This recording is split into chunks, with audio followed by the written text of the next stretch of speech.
It has just gone 12 midnight in New York. It is a Wednesday, 12 noon in Beijing. It is 6 a.m. in Kiev, the capital city of Ukraine. It has just gone 7 a.m. on Wednesday in Moscow, the capital city of Russia. Well, it is 6 a.m. Central African time in Babane in the Kingdom of Eswatini. Good morning and welcome to the Wednesday edition of Kusile Breakfast Show. We are coming to you live from our Hospital Hill studios in Babane. I am Lincoln Kule. Many thanks for joining us this morning. It is Wednesday, the 30th of March 2022. It is day number 89. Kuseleke malanga bonkosi 276 uphela kumnyaka losetulu ngesathu wes13 kulo mnyaka losetulu sevikini ke les13 lemnyaka wa 2022. Siyavusela kuphina kuphila nibukele khona umsakazo ethithombe yeSwatini TV. Semba bonkosi ukuthi nibene ebusuku lobuhle nivuka kahle ke futhi niphilile moyeni niphilile nyameni niphilile niphile nje tonke tinhlangothi tekuphila bonkosi singagijima kaze asibukeke nasimo semkhuhlane iCovid-19 eveni laseSwatini. Ngumbiko lona lothunyelwa induna yitempilo lezinkosi njalo nje nasesiyawudibeka phansi induna ke ithi todo bahlole nje eMaswati la ngemakhulu la sikhombisa namashumi amathathu namabili la ngamashumi amabili ke namathathu atholakala ukuthi analomkhuhlane lokwenda kusikusela lapha mhla ka14 March 2020 kude kube ngomhla ka28 March 2022 sekube neMaswati lathi ngulungwane tingemashumi lasithupha nemfica nemakhulu ke lasithupha nemashumi lamfica nesihlanu labanjwa iCovid kanti ke ama active cases angemashumi amathathu nesikhombisa even basikhombisa ke kuphela labalule metolo sho ukuthi nje eMaswati lasalule meCovid-19 athi ngulungwane tingemashumi lasithupha nesiphohlongo nemakhulu amabili nemashumi ke lasithupha nebantu labane baneke kuphela labalaleliswe esibhedlela deliver labalashelwa ke iCovid-19 kude ke lo silimalele itolo kanti ke kusukela ngaApril silenyele eminyakeni wa2020 kude kube itolo silinyelele ngeMaswati la inkulungwane nemakhulu amathathu neMaswati ke la ngemashumi la yimfica nabane seloke sime ku 39008 eMaswati la komenga lokuphelele ngo29.2% nasibuka ke I total population yelive laseSwatini. Kanti ke lapha even laseBotswana live loBotswana has become the latest country to approve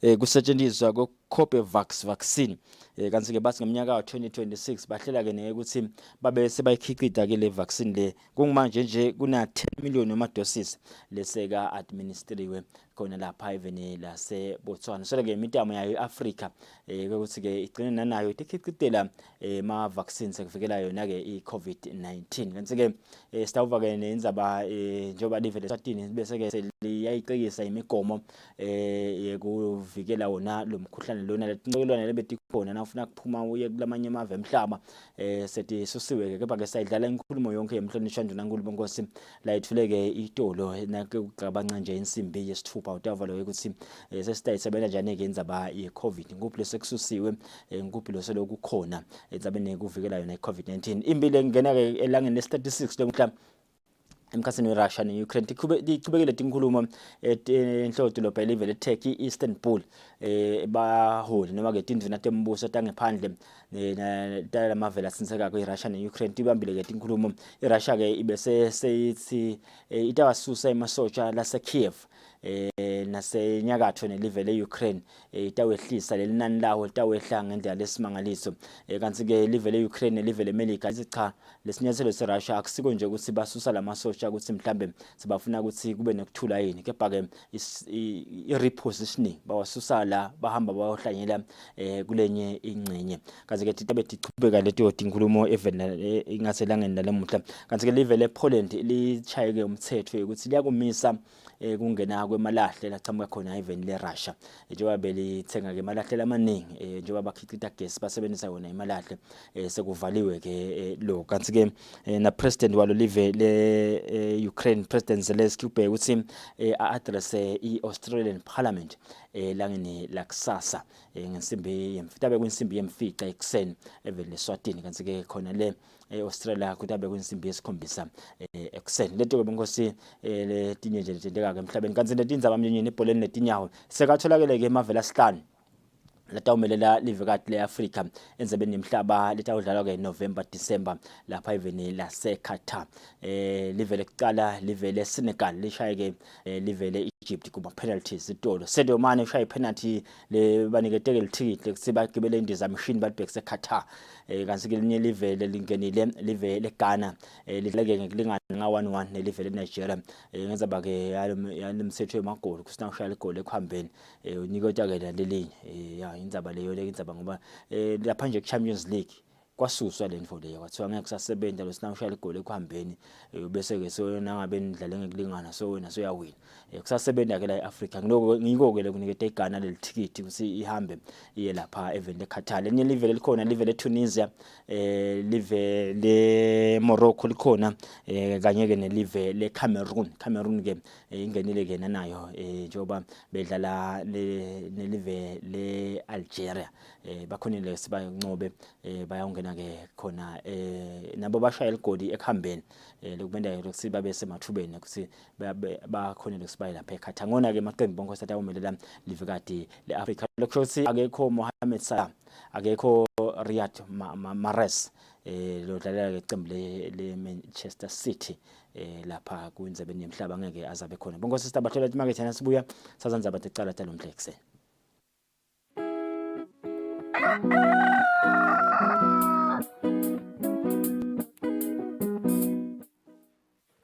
Bukela luhlelo Tandla nenkondlo lapho kuba khona bosonkondlo kanye nalabenda umsebenzi wetandla lo wehlukahlukene.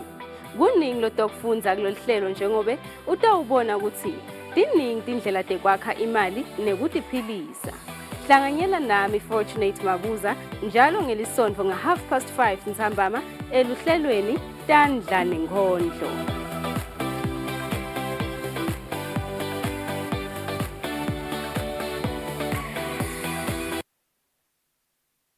I do the most.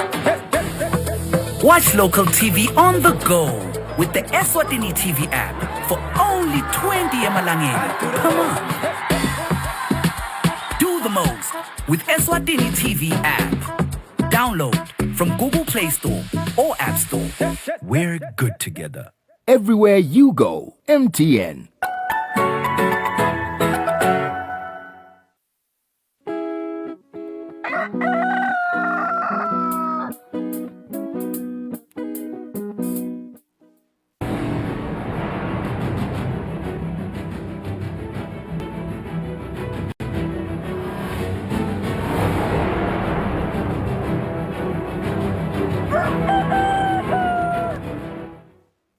Ngola kuvusela ngwamukela ndzabeni ecala talo mhlekuseni ehlelweni Kusile breakfast show nasanza kuvulela umsakazo wakho bukela umsakazo ethithombe Eswatini TV sehlelweni Kusile breakfast show lomhla kungulisathu kanti ke njengoba ilanga layitolo uhulumende ke umemetele kucekiswa kwemigomo lethi ncabelwana lebethikhona nje kusetshenzweni kwayo indzaba ye COVID-19 inkulumo ke emhlonishwa nje nankulu sayidlala nje nakabanca insimbi yesithupha lomhlekuseni ehlelweni Kusile breakfast show konyalo sitawucala nganathi teka nature sithi ke mapalana nomkhulu etiko letempilo Dr. Simon Zwane uthi ke live linawo onke ama-tools lafanele kuvikela ke ukutholakala kwegciwane le-HIV kulabo labasete legciwane. Zwane ke bekathi akhuluma ngesikhathi lehhovisi la kaMhlahlangene ligatsha laseSwatini likhupha ke lisuku lokukhumbula labo labashiya emhlabeni ngenza bayisifo se-AIDS nekwesekela ke labo labaphila negciwane le-HIV i-World AIDS Day. Kanti ke Zwane bekathi amelelwe ngumphathi wehlangothi lolubukeke indzaba ye-HIV etiko letempilo iSNAP Muhle Dlamini. Tisebenti telovisi lakamhlaba ligatsha lalapha eveni ngalesibili tigobhelanga lekukhumbula nekuhlonipha labo labashiya emhlabeni ngenxa yesifo i-AIDS nekwesekela labo labaphila nalesifo kanye neligciwane i-HIV i-World AIDS Day. Mabhalelo omkhulu etiko letempilo Dr. Simon Zwane lobekamelelwe ngumphathi wehlangothi lubuketa indzaba te-HIV etiko letempilo Muhle Dlamini uthi live linawo onke amathulusi lafanele kuvikela kutfolakala lokusha kweligciwane i-HIV. It is a call to working together in ensuring that the right of all of us in our individual capacities and without distinction of any kind to have equal access to health services free of any discrimination. Losabambe kuba ngumphathi welovisi lakamhlaba ligatsha lalapha eVeni Amina Mohammed uthi leli hovisi litawuchubeka nekulibambisa live kuqinisekisa ukuthi liyasincoba sifo i-AIDS. We only have 8 years remaining to reach that target of eliminating completely. So I'm urging all of us in whatever we are doing to look at that last mile.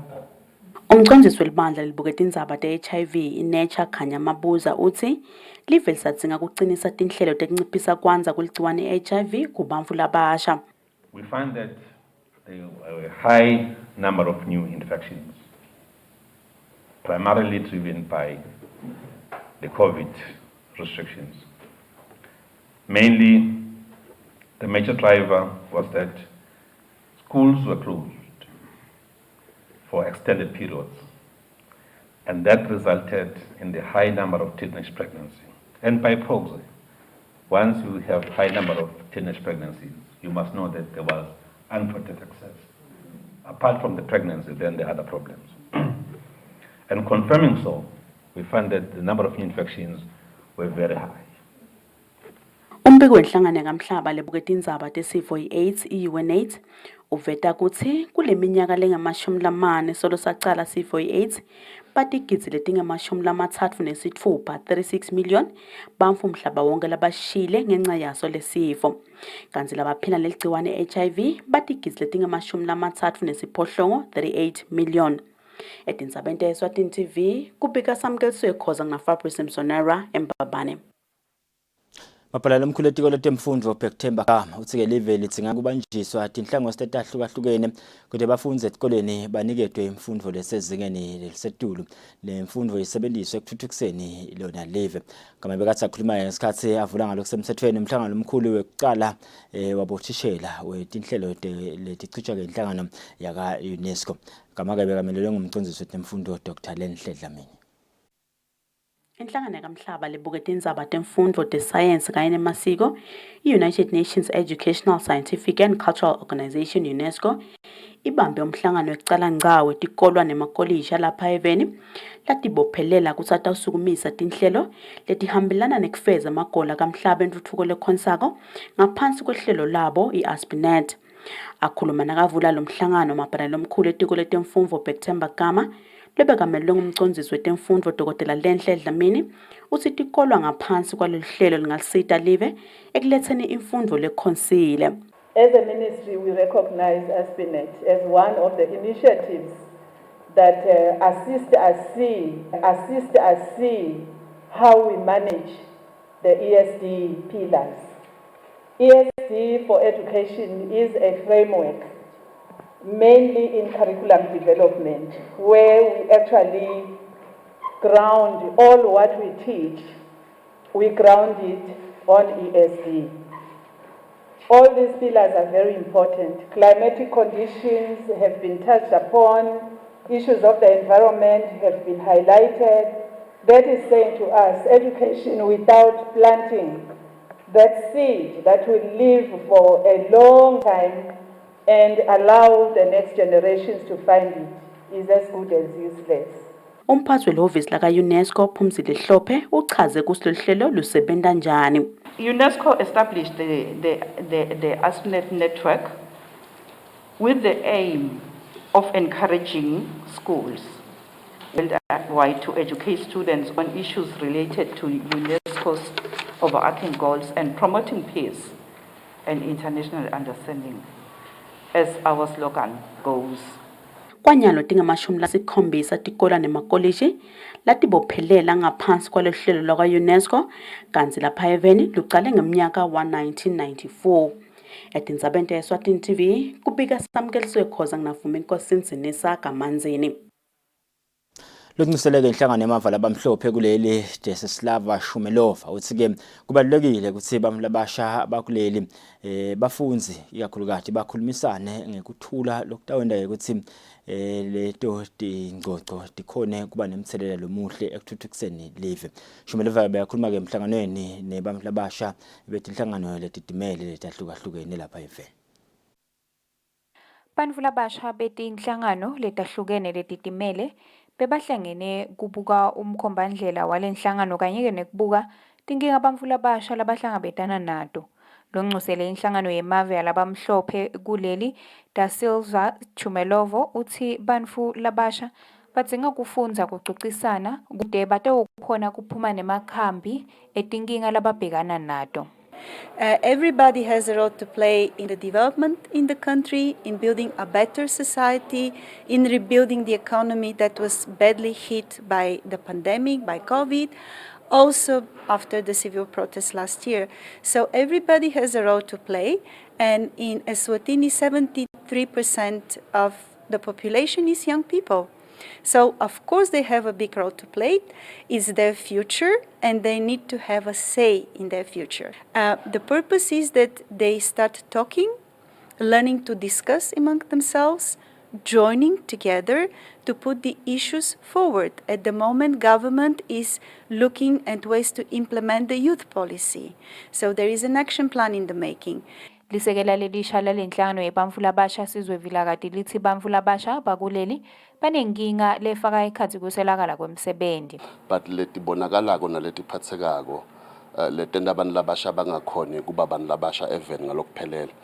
Tindzaba tekuswelakala kwemsebenti, tindzaba ma-teenage pregnancy, tindzaba tekwenkuthi abantu labasha abekho etigabeni lakhona bangakhona nabo live labo livakale etindzabeni tekushaya umthetho, etindzabeni tekwenta tinqumo, nasetindzabeni teku-influencer loyo mthetho losuke wendeka. So sibantu labasha sidama lokwekuthi sivalele leso sikhala lesikhona ngokuthi yini bantu labasha labangayenda kanye sikholela ukuthi nabantu labasha bahlangene lemicondvo yabo nawuyithela bhodo linye kutawuphuma info letawukhona kubathuthukisa, ithuthukise imimango yabo, ithuthukise netigodzi tabo.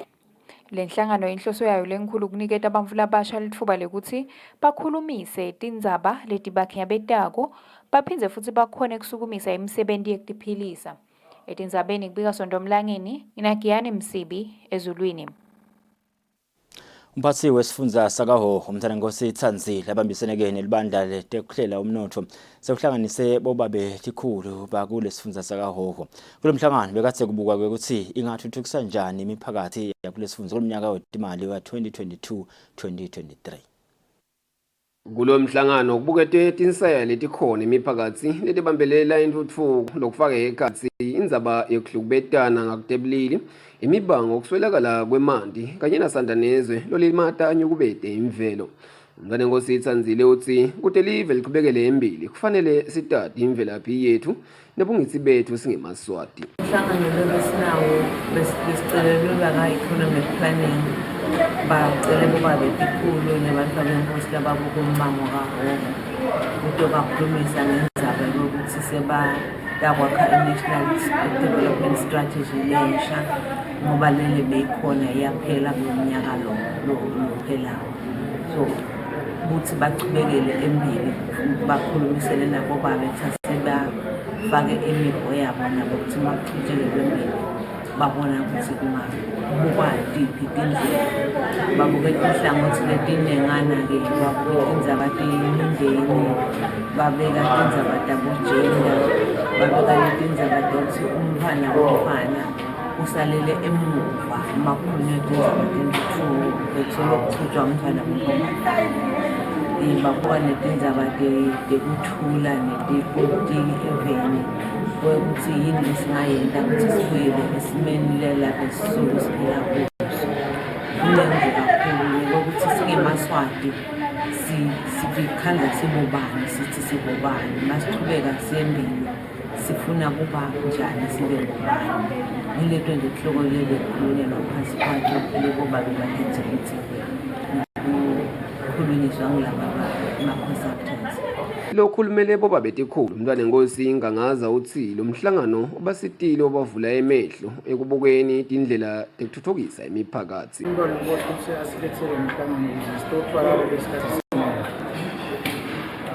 Uzivule kakhulu umhlangano ngenzabe ukuthi lapha kunenhloko kufaka ekhathi bona lokuthula ukuthi kuze kube nayo intuthuko kuzakala ukuthuka nokuthi lebantu nayo yini ukuthi ukuthi ukuthi cha sikhona ukuthi kusebenza kuzibivuke. Umphathisifundza wakaHhohho uchubeke waveta kwekutsi indzaba yembango isihlava lesibi imiphakatsi lesibambelele intuthuko eveni kungaleso sizatfu kufanele sive seMaswati sibambane sibe nenjongo yinye kute live lithuthuke. Etindzabeni Eswatini TV ngibonga Simagagule hotela lasespiki. Sihlalo welibandla libuke kulwa nemkhuhlane COVID-19 emasondweni uMbhishobhi Samson Hlajwako usike noma uhulumende asakhululele emabandla ukuthi ke abuyela asebenze ngalokudayelekile bazalwane bayakhuthazwa ukuthi ke baqhubeke bagome labo labasengagomi ukuthi ivikela kulomkhuhlane.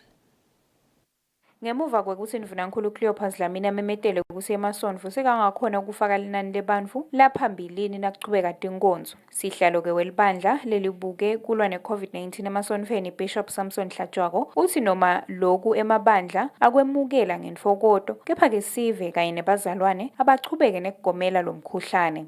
Uhulumende nakathi asende lokho silalele lamhlanje sithi thina sesinqobile noma kungakapheli inyanga kodwa sesiyabonga lamhla kuthi uhulumende sosicegisele ngalokho besilalela nangathi singalindeli vele besingalindeli sifakele emaklamlonyeni siyifaka lamhla ke sesinqobile ngalokulalela sijove sihlale sikhweshelane kuze sinqobe sinqotshiswe kulalela sisasho lokho ke siyabonga mlangeni nakubo bazalwane sekuvulekile ukuthi bazalwane bathasishale isiguqo sabo balindele kepha basishaye kahle asikapheli lesilwane lokusondelana kakhulu baze bakhulumelana emlonyeni bahlabela sonzele kulomunye ingodi abagcine nje lokho ukuthi sekuvulekile kodwa nje lapha nakuthandazwa siphinde sibuke phela ukuthi singaphindi bese sisusa lo mkhuhlane uqala phasi.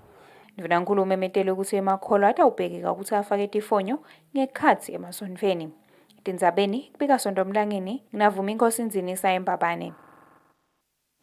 Sihlalo wenhlangano yabomake labacuphako tintfo ngaphandle kwelive iphanze lomntfwana Mapawoti Dlamini ubonga kakhulu ke sinyaselo sahulumende sekuthi ke sale bomake bangasaphoceleleki ukuthi ke bahlole lo mkhuhlane we-COVID-19 uma ke batawuphumela ngaphandle kwalelive lokho ke landzela simemetelo lesendiwe nguNdvunankhulu ekuthenini labo labagome ngalokuphelele abakusathingeke ukuthi bahambe bayawenda lama PCR test uma ke bafuna kuphuma ngaphandle kwelive. Inhlangano yaphanzela umfana seyendlulise kutfokota nekubonga mayelana nesincomo uhulumende lasithethe ukuthi eMaswati lafuna kuya eNingizimu Afrika ikakhulu lawo lenta emabhizinisi sengeke asadzingeka ukuthi ahlolwe umkhuhlane we-COVID-19. Ngekusho kwasihlalo waphanzela umfana Mapawoti Dlamini lokhu ke kutawusita ukuthi bosomabhizinisi bakhone kusebenta kahle. Sikhuthaza ke mntwana wami nekubonga kuhulumende akwendile namuhla ngoba abantu bese badimanda ngenkani kusuka ngalo beni abakhulume beSouth Africa angisiwa khona mina nginelipasa kangwane bane nje beva ukuthi uvulile songahamba ngemakhadi bakufosta ngenkani bafuna ukuthi vela bona emagedeni nami ngemsakathi ngigcine sengiya ngemgcibelo balifuna ikhadi ngabaningi abafuna isitifiketi ezalicingweni ngabaningi ngagcoba ngaje ngabuya ngikhuluma ngento ngiyibonile ngemgcibelo but ngenhlanhla uhulumende weNgonyama wabese yamthuma umuntu omzala nongangemhlonishwa le ngibaqhutela konje mntwana nami ngumuntu lo akajovi usetawubiyela lapho lo 500 usetawubiyela kule marana lokukhanza ukuthi umuntu uphathisa munye intombatana babe ngi4 hamba ngekhumbi sisi ngikhuluma into ngibona lapha kamanzini nabambile bangi4 utamnika 15000 taqopheni we800 yonke le imali ishona apha akushela lokho nakudagqiniswa ukubona sekudulile eThekwini bekunene ema price eThekwini noma akhuphula kodwa nga10 rand akhupha yalo madlala encane hambani nojova nikhona kuhamba ngalesihlanu nje siyabuye sesilo lesihlanu lo sesibele emalanga nje bese siwahamba thina sawusuka lapha ngafa sifo eMbabane sibele ku6 wethu kamanzini siyophuma ngalavumeza jovani bekunene mina nje ngadze ngajova yazongidiphile ngumcemane. Ndvunankhulu ucacisile ke ukuthi lamanye emave latawufuna lemiphumela sive sitawubhekeka ukuthi siyotihlola. Tindzabeni kubika Sonto Mlangeni naGiyani Msibi eMbabane. Inhlangano ke yabomake labalishumi nesihlanu labatibitanga ukuthi kulula abomake cooperative ngaphansi kwenkundla yaseKhubutha sebathulele ke lithende titulo letingetulo ke makhulu lamane emabhodo kanye ne-generator lebatawuchuba ngayo ke business yabo. Sihlalo wale nhlangano zodwa avilana ubonge kakhulu isikhwama sekuthuthukisa tifunda lesi basitileke ngaletimbadla. Inhlangano yabomake baseKhubutha labatibita ngekulula abomake ayiwuvali umlomo ngelusito lelitfola esikhwameni sekutfutfukisa tifundza. Zodwa Vilane longusihlalo wale nhlangano uthi baswele imilomo letinkhulungwane yekubonga lolusito lolufana nalolu. Njengoba lomuhla nabo sebatawubolekisa lelithende kubuye imali labatawuyisebentisa kundlondlobalisa lenhlangano. Siqale inhlangano inhlangano nje lebeyitisebentelela iyonga bese kupheleni kweminyaka seyishirisha yonke imali yawo. So ke sasiyahlangana sabuka ukuthi akusisito lokuthi le mali sidle yonke. Kufuna ukuthi sifune info letawenda ukuthi sikhone ukuthi sithuthukise sikhone kuphila. Sikhonile ke ukuthi sigijime lamhla sibuye nalo lithende lethu netitulo tethu. Siyayibonga ke uhulumende losisitile kusithengela mhlambe lelithende lethu netitulo tethu. Sibonga ke kubanjiswa inkundla yethu. Size futhi siqhubeke sibanjiswe umphakathi wethu lokhonile kuba nathi noma kukhona mhlambe kuhamba ukuthi mhlambe asisende kahle kunetifo but nje umphakathi ukhona ukuthi siqhushisa lapha napha ukuthi cha ke phumani kanje la netikwethu bantu labazala noma sesente kanje sangaphumi kahle kodwa nje ufundwa ngekubona. Sesiyakholwa lokuthi noma sesitawuqhubeka sente lokunye sesitawukwenda sesinakwadi lokuthi senda ini. Lilunga lephalamende lenkhundla yaseKhubutha Mlamuli Mabuza uthi uma utimisela emsebentini umvuzo uyawutfola njengoba nalabo make lamuhla sebayakhona kucosha kati yetiko. Kukhuthatha nje amaswati onke eveni laseSwatini ukuthi RDF ukhona, RDF yasita, RDF hulumende wembube wawubeka ukuthi site emaswati. So thina lapha we were so excited. Nje ngichaza nje msakathi ukuthi lesibili le kulo 2022. So sa-applyele enkundleni yaseKhubutha safaka ticelo tinhlangano nako umphumela wakhona ngoba ngaso sonke isikhathi singabe kholo kwendako ugathi sitawuvuna ngeke kovuna kwakatshale batshalile ke bomake baseKhubutha siseKhubutha kulula sithi nje sibonga uhulumende kulonke live laseSwatini ukuthi nemaswati kutonke letinkundla leting59 akaphuma umkhankaso ukuthi kube khona indlela esithatha ibambisa ngayo kube nempilo lekhonsako eveni laseSwatini. Vilane uthi liphupho labo lisengakapheleli njengoba bafisa ukuthi batfole iloli yekuhambisa lelithende lapho batabe balibolekise khona kodwa banelethemba ukuthi njengoba sekuphumelele lokhu masinyane nje batabe baqala kwenta sicelo sekuthi batfole kwekuhambisa lelithende. Kubika Sifiso Nxumalo ngenasimova shongwe sikaphunga ematsheni.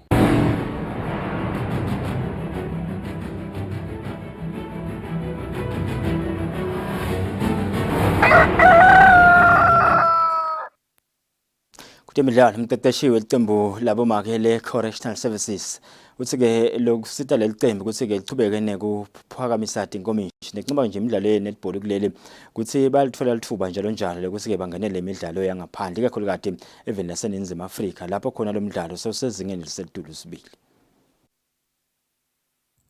Iqembu labomake lase-Correctional emidlalo netball kwenyalo liphethe inkomishi letindlulako kuleti sithupha kulandzelana temidlalo yeligi kuya kuleli. Kule midlalo ekulungiselelwe isizini lensha lelicembu liphindze lahamba embili lokuyinkomba ukuthi selivele libuka ukuphakamisa yona indzebe yeligi yalonyaka. Umqeqeshi walelicembu Vumbunkosi Ndlakamandla uthi isikhathi lesinyenti bathola lithuba lokungenela imidlalo yangaphandle ikakhulukazi eNingizimu Afrika lapho khona lo mdlalo uvele usezingeni elisetulu. Ndlakamandla uthi lokhu kuyabasita kakhulu nabadlala imidlalo yala ekhaya. Bese ke nathi ke ngenhlakanipho abantu abadala bethu nathi uyakhulekela futhi singakubonga nabo uthi ucela ukuthi bantwana bathi kune tournament of Pretoria or Durban lapho khona ufike labadlali baphindze bathole another exposure ngaphandle ukhanze ukuthi nakhona isikhathi lesiningi saya sebathi ukuthi sefika vele sekonakele because nakhona siyavama kubuya nalethi ngomishini asiphumele ngaphandle suke singakayeli vele suke sele ko compete. Jabukotando sadlalela iqembu iminyaka le12 uthi kuphathana njengemndeni ngiko lokubasitayo ukuthi baphumelele. Kude ngaphandle kwekujima ne-team spirit. Ngiko lokukhika kakhulu eteamini. So nasibambene sijima kanye kuyasisita lokho kakhulu. Sivame kuyocompete outside the country. That's how sikhula khona, because most of the players laba suke bafika la thini bagaina le experience ngaphandle kwelive. So sikwanyalo sidiliwe i-COVID, otherwise i-aim yethu ukudlala kakhulu outside. Imidlalo ilike lo nyaka kubheka ukuthi icala kulinyanga letako. Lobekela umsakathi Eswatini TV kutemidlalo ngilinda Dlamini kanti Thombe ngiFabrice Msonera eMbabane. Bosike ngalo thethe imidlalo sibamba lapha ke ecala lo mhla ekuseni sibathula ke market nasibuya sitawuthula ke inkulumo yemhlonishwa Nduna Nkulu ayithule ke itolo letsinza nje indzaba ye COVID-19 kule live leSwatini.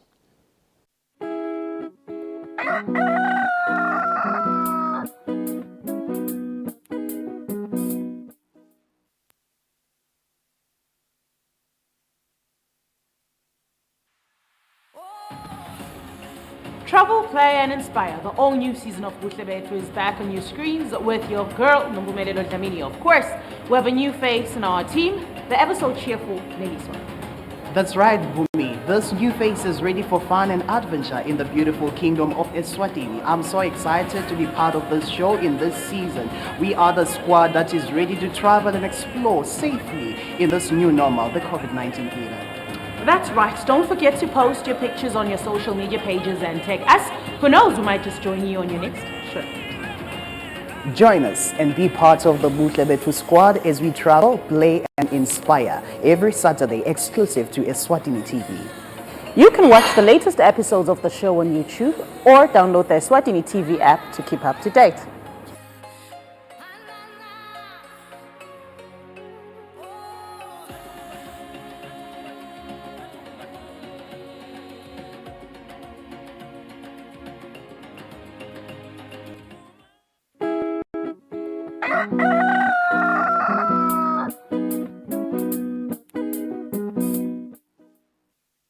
Bukele siyaqhubeka ke nalo hlelo kusile breakfast show nasanza kule umsakazo yakho bukele umsakazo weThombe Eswatini TV sehlelweni kusile breakfast show itolo ke emhlonishwa Nduna Nkulu thuleke inkulumo eMaswatini mayelana nezaba yemkhuhlane COVID-19 kunemigomo lesayicekisiwe evena soleke singene kuyo Maswati lamahle Steve uthi uhulumende sesisebenza njani ke manje inzaba yeCovid eSwatini.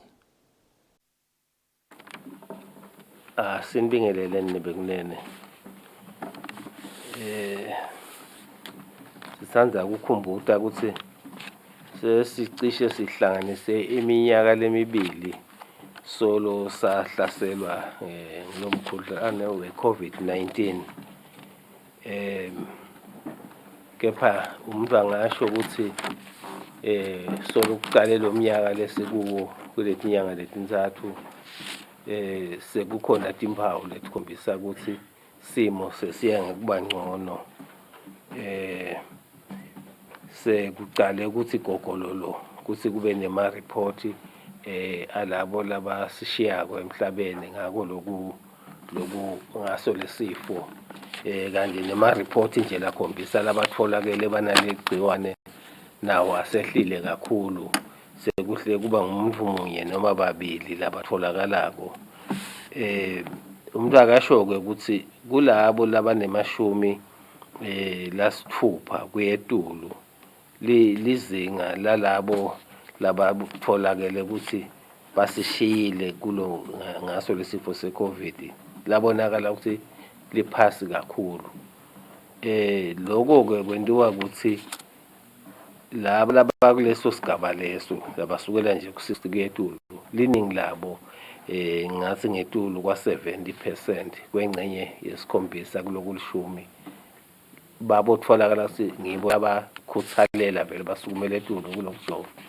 Sikhumbule phela ukuthi nasicala lesifo kwavele kwamenejelwa ukuthi nangabe nje sokuleso sigaba leso ama chances akho ukuthi usinze nangabe sokungene kulomkhuhlane mancane kakhulu base ke bavele bayasukuma labo labakuleso sigaba leso bayakhuthalela lokujova.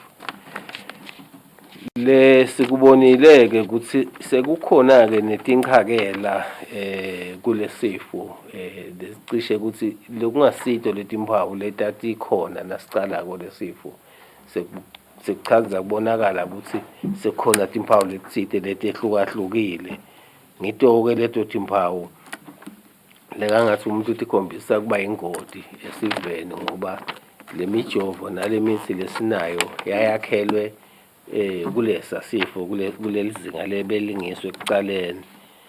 Ngilokwenta-ke ukuthi noma ngabe kumbe uhulumende sowubuka ukuthi angasala athi salevele kuyekelwa konke yini, kube lukhuni ukuthi ungasho njalo ngoba isekhona leyo ngoti leyo ukuthi lesifo singaphinde sibuye.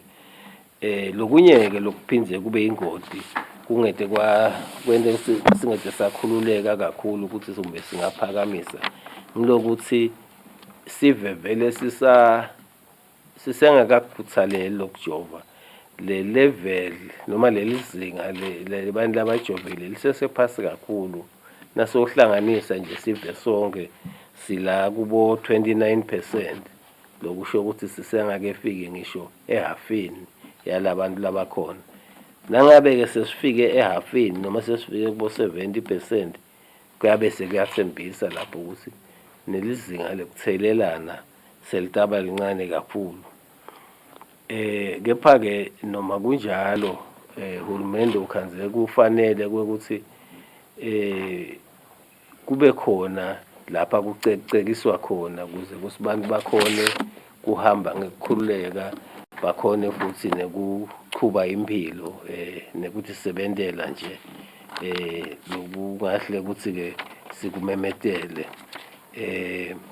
Angibekise-ke naku lokulandzelako nje lokuhulumende lekakumemetelako kwekucala ukuthi nangabe uyophuma egedeni noma uyangena egedeni, ngikhuluma ngalabangena egedeni bachamuka kevenda bomakhelwane, nangabe kubonakala ukuthi vele unaso certificate lesikhomba ukuthi wajova ngalokuphelele, fully vaccinated, akusenawudzinga ukuthi uphinze uyofuna itest lekhombisa ukuthi awunawo lo mkhuhlane. Bese sikhulu-ke isikhalo esiveni lama-test ayabadulela, ikakhulu laba labaphuma bangena ngeke bayathengisa noma bendani. Sekuphakanyisiwe-ke lokho ukuthi nangabe nje unebufakazi belobuthi vele wajova awusenawufuneka ukuthi utest. Kepha nangabe ute lobo bufakazi lobo bekuthi wajova noma vele ngangisi nje nangabe awujovanga, akusho ukuthi vele kutawuqhubeka kufunakale ukuthi wena njalo nawungena kufunakala ukuthi utestile yini. Nangabe utestile, isikhathi lo teste sona singakanani, asikafiki ku-72 hours. Kepha-ke lokule ngikushoko akubathinzi, akuthinzani nebantwana labangeminyaka lelishumi neminyaka lemibili. Kusho bantwana nje labana 12 years kuya phasi, bona vele bangena baphume ngaphandle kokuthi babe nako kufuneka ukuthi bathestile yini.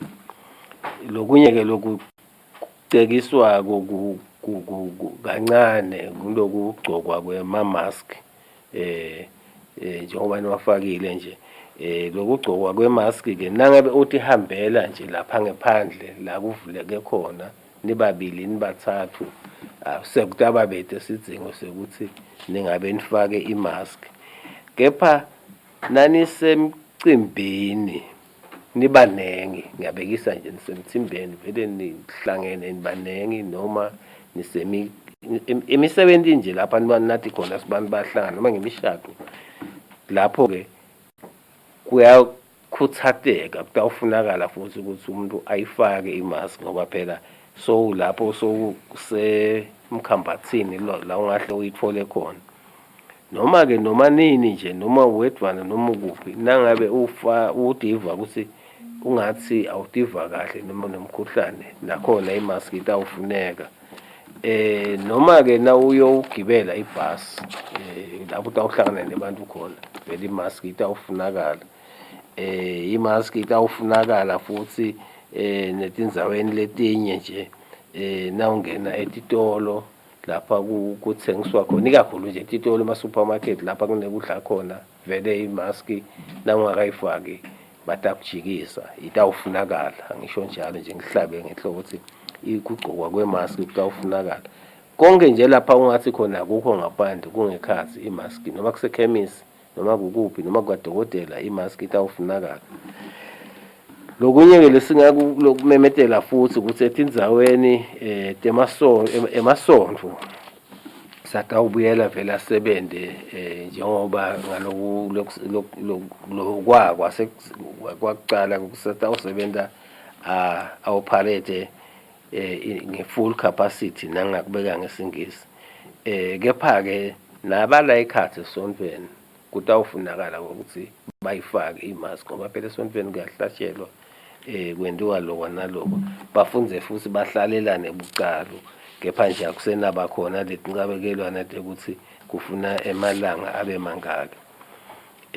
Lokunye emingcwabeni nakuma memorial service nakhona tintfo letivama kwenteka ngemicimbi noma imisebenzi eyentelwa ngekhatsi etindlini kutawufunakala ukuthi bantu labakhona khona bawafake emamask.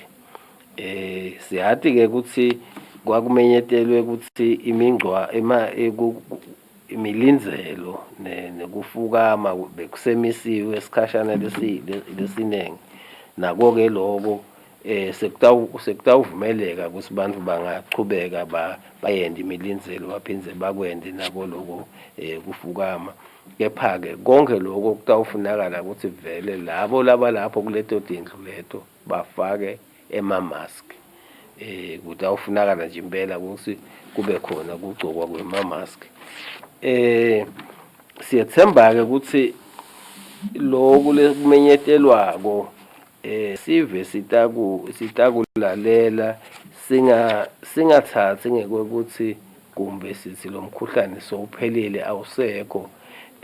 Sikubona nje ukuthi ingoti seyincane kepha isesekhona.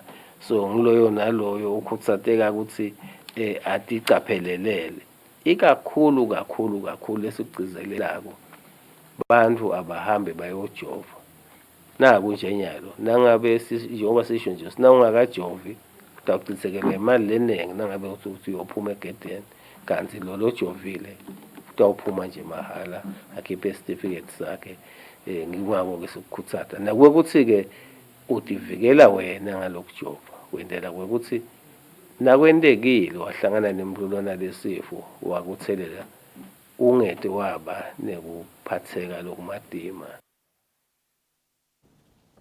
Bose yiyo-ke inkulumo yemhlonishwa Ndvunankhulu ayithuleke itolo lapho bekachaza khona ngacekisa kwemigomo yokuvikela i-COVID-19 ukuthi nje nawuphuma uyavela bomakhelwane weNingizimu Afrika nawugome ngalokuphelele uyavele kuyokhipha leso certificate sakho lesho ukuthi ugomile khona ke kuphuma noma sewubuya nakhona kanjalo kude lesidingo sekusale uyawenda leyo PCR test. Kepha ke nawungakagomi yadzingeka leyo test lengasinzala kuna 72 hours. Sibuka letinye letihamba phambili emhlabeni wonke jikelele. I-Amnesty International isola kakhulu ke Russia ngema-war crimes lapha eveni lase-Ukraine njengoba kuthiwa ke bayachubeka abantu bayasishiya emhlabeni.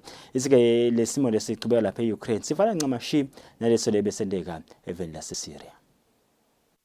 Repetition of what we saw in Syria, Amnesty International's assessment of Russia's invasion of Ukraine.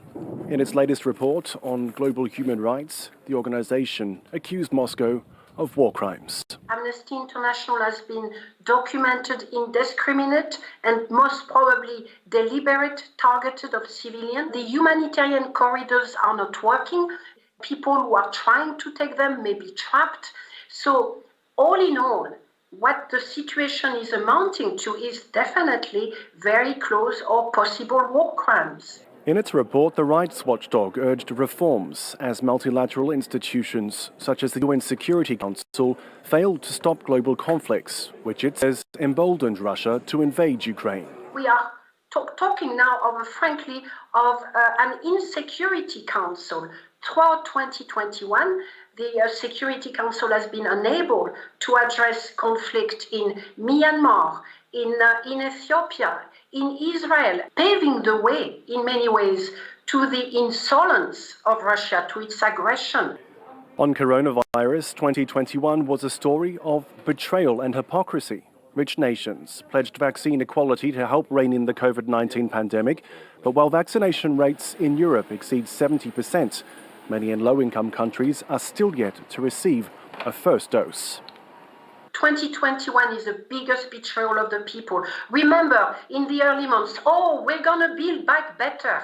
They did not. They did exactly the opposite. They put the profit of a few companies ahead of the people. Amid unprecedented levels of migration in 2021, Amnesty bemoaned widespread reports of rights violations and a rise in xenophobic narratives in the global north. But it welcomed a rise in grassroots-level solidarity for people on the move. A salvo of Caliber cruise missiles launched from the Black Sea in the south of yokwenzaba iletsinzelana neRussia bonkose kanti-ke soloko kulwa kuyachubeka yabhomba iRussia hayi kancane njengoba sekuyabiwa nje ukuthi abantu labangu-10 million they have been displaced both inside and outside of Ukraine. Kanti-ke nakavakashile President Joe Biden avakashile ePoland wakhipha imagama lathi this man cannot remain in power. Kanti-ke iMelika i-White House ithi-ke President beyangasho ukuthi sofuna i-regime change lapha eveni lase-Russia.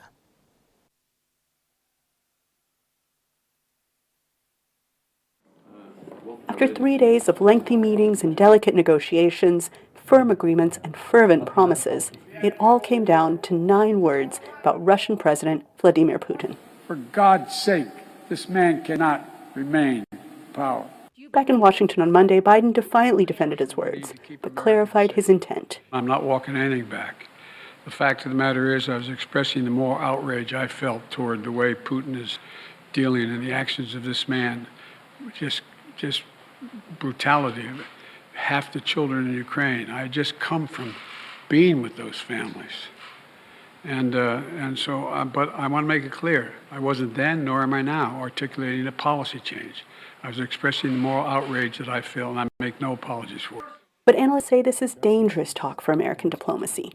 This is really kind of confirming some of the worst suspicions of what the United States really wants in global affairs.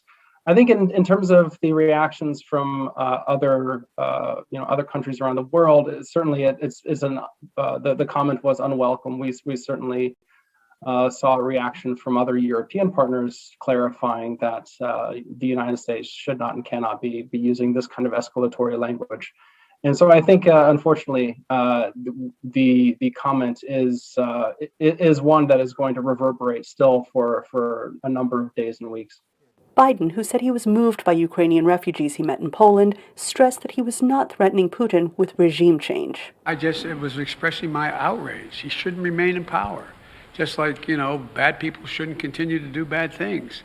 But it doesn't mean we have a fundamental policy to do anything to take Putin down in any way. American Enterprise Institute analyst Leon Aron, a keen follower of the Kremlin, says Putin is likely to shrug off such talk, for now. Putin's a big boy. Remember, he had been called a murderer, and then they smiled at each other and shook hands. So I believe that in the long run, I don't think it's going to hamper anything. Now, to say that he'll forget it, no, of course he won't. He will not forget it, and he will definitely try to get back at Biden in one way or another, whether rhetorically or in some sort of policy action. But for now, it's not a disaster. Aron says Putin is unlikely to change course in this brutal conflict, now entering its 2nd month. On Monday, Russian state television aired what it said was the inside of a theater destroyed by a Russian bombing on March 16th in the southern city of Mariupol. Civilians sheltering there said they had tied a white flag to the top of the building and painted the word children in large white letters on the ground, visible from the air. Ukrainian officials estimate that about 300 people were killed in that strike. Lokho bekathe kumbiko wakhe President Joe Biden lapho agcizelela khona kuthini akasuki kulamagama akhe lakawashito eveni lasePoland ukuthi this man yasho ke Vladimir Putin cannot remain in power kepha ke bakangasho ukuthi probably banayo ipolicy lekhona kuthini Putin bamkhipha njani esihlalweni semengameli. Sibuka nana umbiko kuthini sekucishe kuphelele amaviki lasihlanu kwaqala ke lempi yalapha eRussia eUkraine in fact njoba abantu labadigitsile 10 balahlekelwe ngemakhaya abo. Labanye ke bangene emaveni afakazi boBelarus naboPoland bayofihla ke inhloko njengoba simo simatima kakhulu. Lesifananiswa ke ncamashi nanasi lesiqhubekako lapha eveni leSyria ngoba nakhona solo ke tibambene ngentidluthu.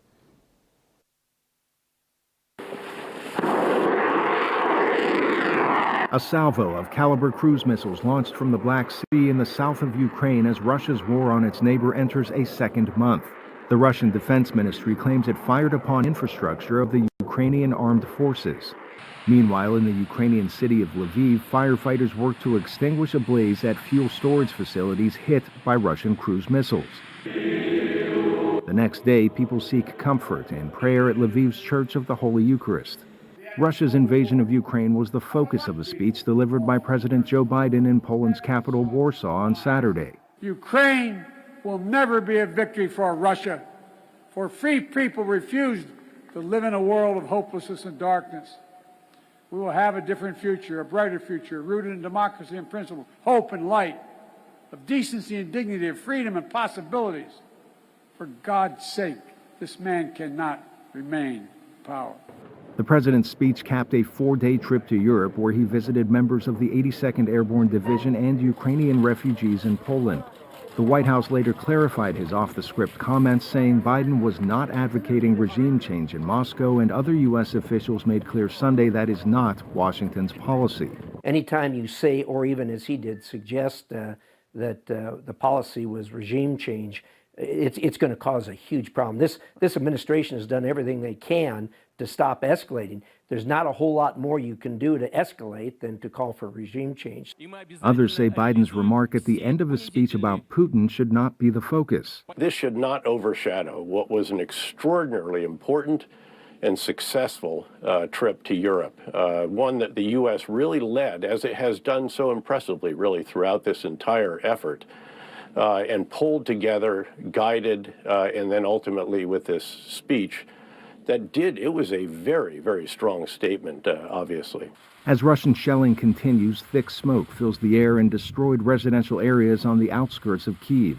Everybody should be concentrated over one goal, to make sure that Ukraine is capable, financially stable to resist and defend until the political solution, how to restore the territorial integrity of Ukraine and a peace around Europe is there. Ukraine's President Volodymyr Zelensky, in an address, echoed calls for tanks, armored vehicles, and jets. He compared the Russian invasion to the way Nazis tried to conquer Europe 80 years ago, adding that no one will forgive them.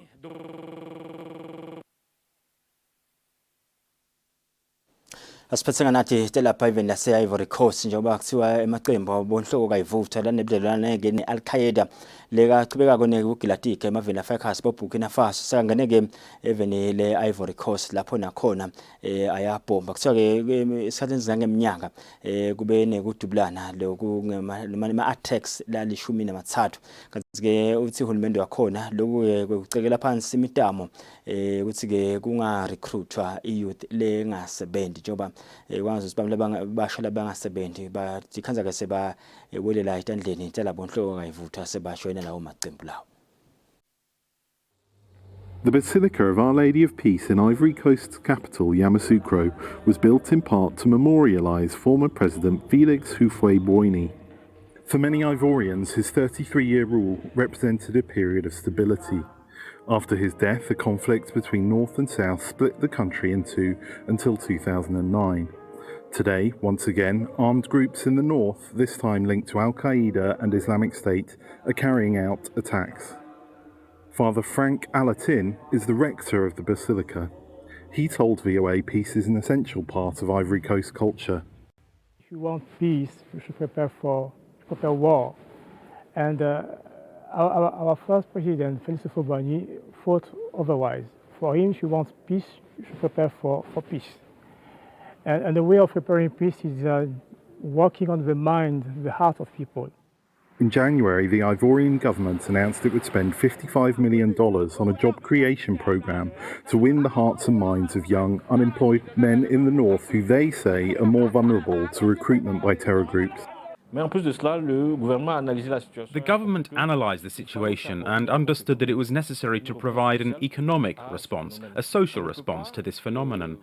You can't just come with armoured tanks. You can't just come with a military force just to fight terrorism. In the northern town of Kong, close to where attacks have taken place since 2020, young men struggle to find work. Basina Kanate is a 25-year-old tailor who opens his shop every day, even though customers rarely come anymore.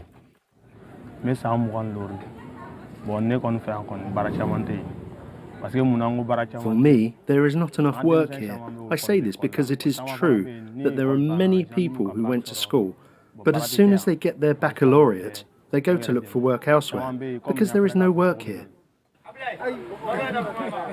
Samu Bashiate says he is unemployed. I didn't go to school. I went to a Quranic school and then I learned to drive from the truck drivers. There's really no work. We are just waiting for the cement or cashew truck to arrive so we can go and help unload and get some money. Meanwhile, analysts say terror groups offer incentives to young recruits. In the north, young people are recruited for money. They are offered money, motorbikes, and sometimes even plots of land for cultivation. Especially for poverty-stricken populations, these are extremely important things. As for Kanate, he says he's angry at the government. Yes, of course I am, because if the government had set up companies and factories in the locality, young people would have had something to work with and make money. Despite multiple requests, the government was unable to introduce VOA to beneficiaries of its job creation project, although they say the project has started. Nditoke leti ndikakho lethamba imbili naku lamanye mave emhlaba bongosi sahloleni kusile breakfast show natsanza kule msakato yakho siyakwemukela sitabathola ke market na sibuya sasenza bathe sibili talomhla ekseni.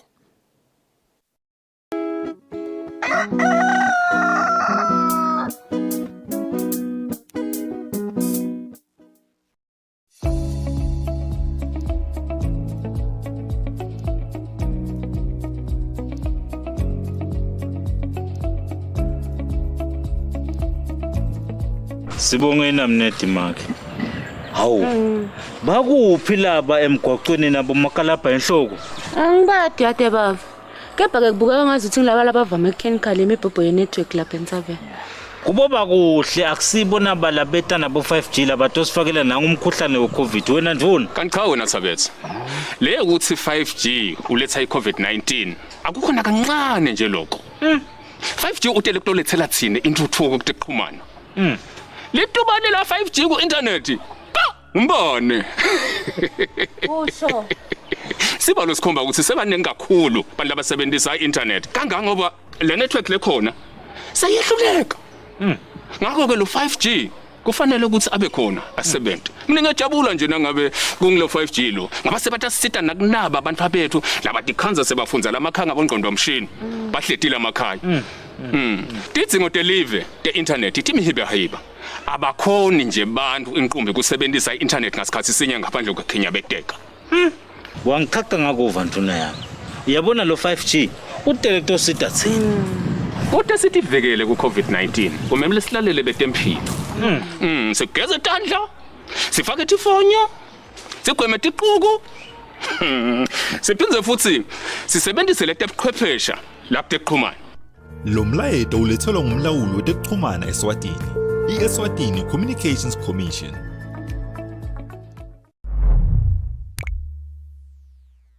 Your taxes are changing lives. Without your taxes, Noktula would need over 9,000 emalangeni to plant 2 hectares of land with maize. But thanks to your taxes, Noktula and thousands of farmers across the country can now access subsidized farm inputs at less than half the commercial rate. This cropping season, she planted all her fields for only 3,500 emalangeni. Thank you for your tax compliance. Your taxes at work.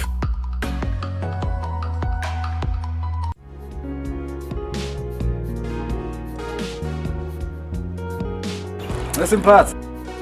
Ngesukuphatha mizosebenza mngani. Ngicela kumane ngihambe ngiyosuka. Ngiyajabula Khumalo. Inkampani yasebenza kuletha betempilo batofundisa. Siyatinakekela tisebenza. Kusoka kumqoka ngoba kunciphisa amathuba ekuthola iHIV kanye nekuhlandeka nje kubalula. Ngithathe nesinqumo sesingiyawusoka mphathi. Uze ngitivukele kumdlavuza wendlu. Ngiphindze ngivikele umkami umdlavuza womlomo wesibeletho. Ngicela kuyawusoka kusasa. Ngeke kwalunga kusasa Khumalo. Hamba ngalesihlanu njengoba ubona umsebenzi umningi kangaka. Ngiyabonga mphathi. Shothi ngalesihlanu ngiyavele ngivukele ngiconze khona esibhedlela. Ngeke ngidinga la emsebenzini. Conza esibhedlela Khumalo. Ukhuthathe nalabanye phela abalingani bakho ukuthi nabo bahambe bayosoka inkapani etanisekela. Lo mlayeto ulethelwa litiko letempilo. Kuva kabandi. Shayela 2030.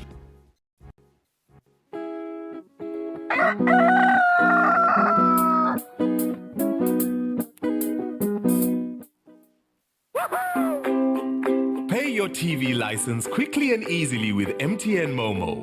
Simply dial *007 *3 hash and select option 8 for TV license.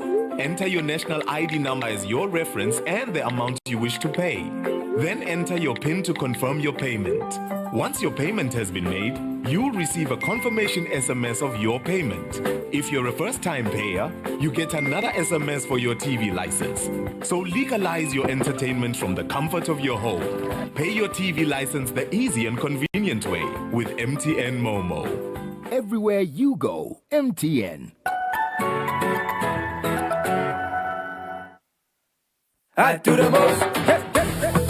Watch local TV on the go with the Eswatini TV app for only 20 emalangeni. Come on. Do the most with Eswatini TV app. Download from Google Play Store or App Store. We're good together. Everywhere you go, MTN.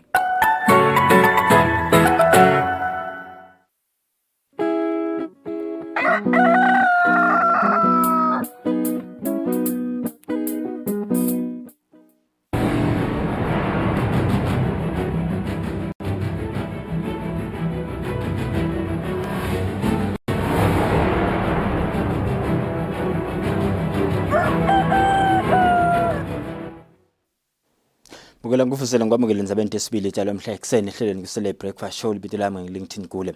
Hulumende ke sewusiqekisele eminye imicabo lehambelana nemkhuhlane iCovid-19. Anzike bami labafuna kuya emaveni abomakhelwane labajove ngalokuphelele sengeke kusathingeka ukuthi bahlole ukuthi lo mkhuhlane ngabe banawini ngaphambi kokuthi bahambe le kusiwa ke phecelezi PCR test. Leti ngucuko timetelwe ngumthuna kule Cleopas Dlamini emhlanganweni nebetindzaba idolo. Kulandzela kuncipha kwetinombolo talabatfola umkhuhlane we-COVID-19 nalabasishiyako ngawo, hulumende sewucekise leminye yemicabo lehambelana nalo mkhuhlane. Amemezela letingucuko ndunankulu Cleopas Dlamini uthe noma lisesephansi lizinga lekujovela lo mkhuhlane njengoba liku-29% kungumanje, kodwa-ke kute sive sibuyele siphile sewumemetele kucekiswa kwalemigomo kufaka ikhatsi ukuthi labawela luthaka labajovele lo mkhuhlane nalabangena kuleli labawujovele ngalokuphelele sangeke kusathingeka ukuthi bahlolele lo mkhuhlane ngaphambi kokuthi bahambe noma-ke bangene kuleli. Kwekucala ukuthi nangabe uyophuma egedeni noma uyangena egedeni, ngikhuluma ngalabangena egedeni baqhamuka kevenda bomakhelwane, nangabe kubonakala ukuthi vele unaso certificate lesikhomba ukuthi wajova ngalokuphelele, fully vaccinated, akusenawudzinga ukuthi uphinze uyofuna itest lekhombisa ukuthi awunawo lo mkhuhlane. Lesi sikhulu-ke isikhalo esiveni ukuthi lama-test ayabadulela ikakhulu laba labaphuma bangena ngeke bayathengisa noma bendani. Sekuphakanyisiwe lokho ukuthi nangabe nje unefakazi belobuthi vele wajova awusenawufuneka ukuthi utest. Kepha nangabe utelo bofakazi lobo bekuthi wajova noma vele angisi nje nangabe awujovanga, akusho ukuthi vele kutawuqhubeka kufunakale ukuthi wena njalo na ungena kufunakala ukuthi utestile yini. Nangabe utestile isikhathi lo teste sona singakanani asikafiki ku-72 hours.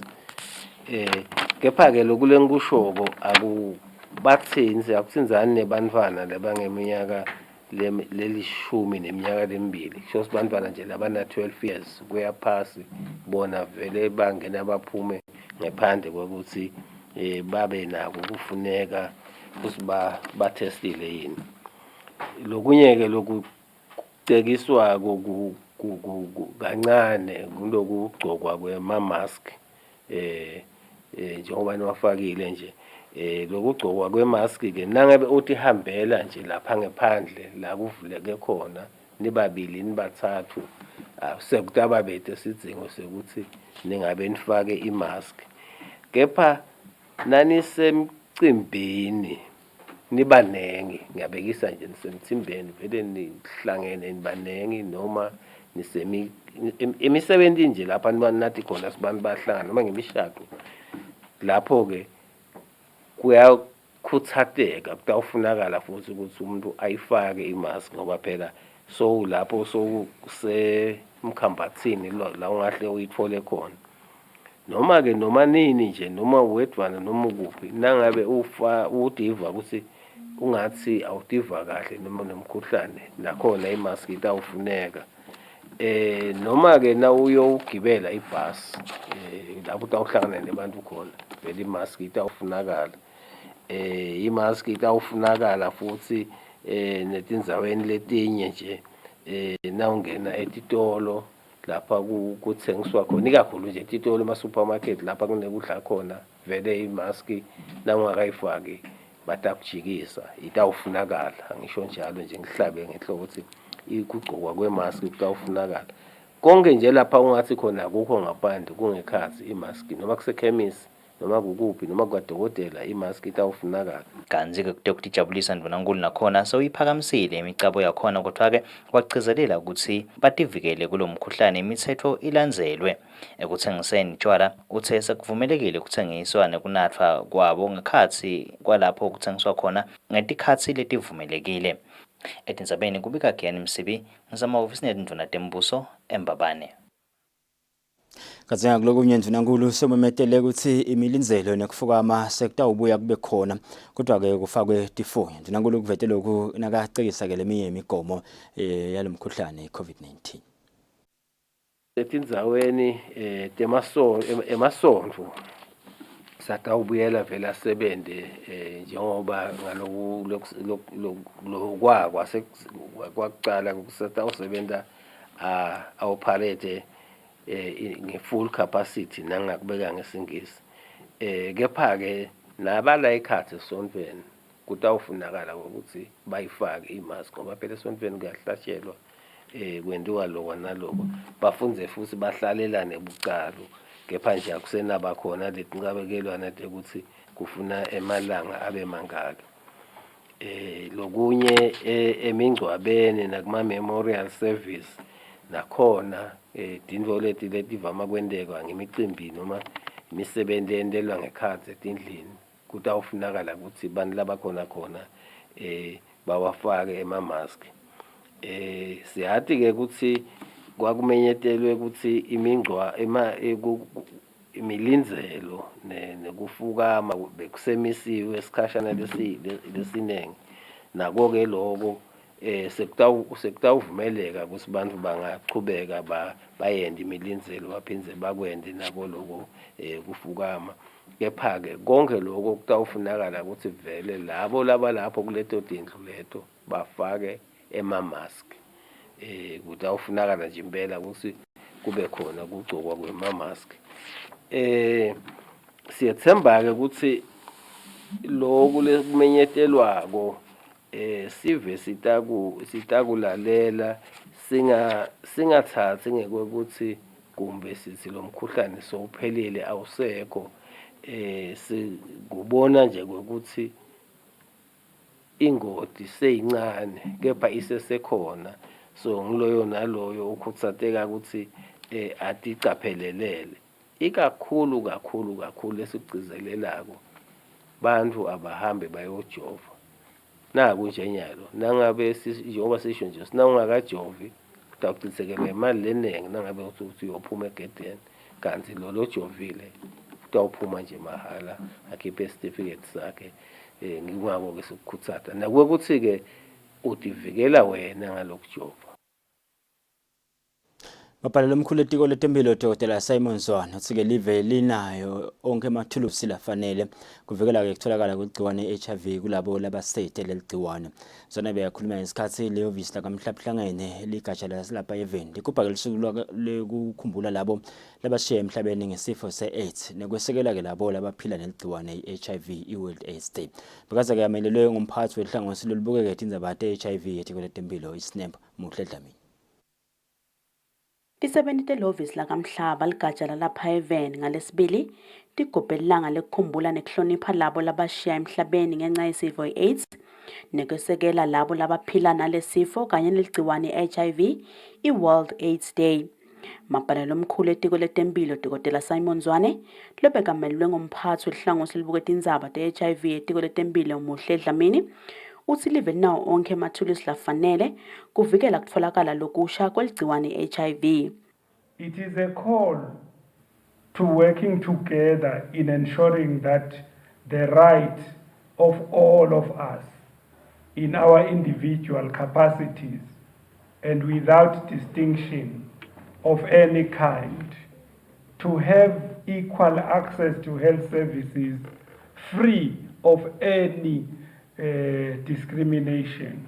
Losabambe kuba ngumphathi welehhovisi lakamhlaba ligatsha lalapha eveni Amina Mohammed uthi leli hhovisi litawuchubeka nekulibambisa live kucinisekisa ukuthi liyasincoba sifo i-AIDS.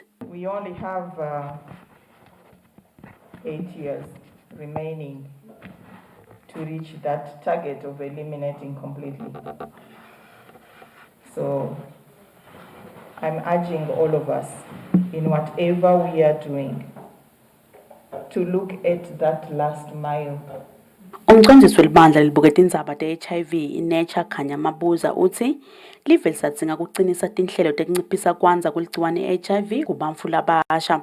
We find that there are a high number of new infections, primarily driven by the COVID restrictions. Mainly, the major driver was that schools were closed for extended periods, and that resulted in the high number of teenage pregnancies. And by proxy, once you have high number of teenage pregnancies, you must know that there was unprotected access.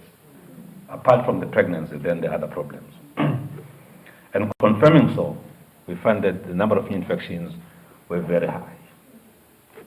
Umbiko wenhlangano kamhlaba lebukeka indzaba tesifo i-AIDS i-UNAIDS uveta kutsi kule minyaka lengamashumi solo sacala sifo i-AIDS batigidzi letingamashumi 36 million bantfu mhlaba wonke labashile ngenxa yaso lesifo. Kanti labaphila neligciwane i-HIV batigidzi letingamashumi 38 million. Etindzabeni te-Eswatini TV kubika samkeliswe khoza ngina-Fabrice Simsonera eMbabane. Mapalelo omkhulu-ke etiko letemfundo Bhekthemba Gama uthi live lidzinga-ke kubanjiswa tinhlangosi letahlukene kude bafundzi etikoleni baniketwa-ke imfundo lesezingeni lesetulu. Le mfundo isebenziswa ekuthuthukiseni lona live. Gama beyakhuluma ngesikhathi-ke yavula umhlangano lomkhulu wekuqala wabothishela wetinhlelo-ke letidutshwa yinhlangano yaka-UNESCO. Bekasakemelelwe-ke ngumcondzisi wetemfundo Dr. Lenhle Dlamini.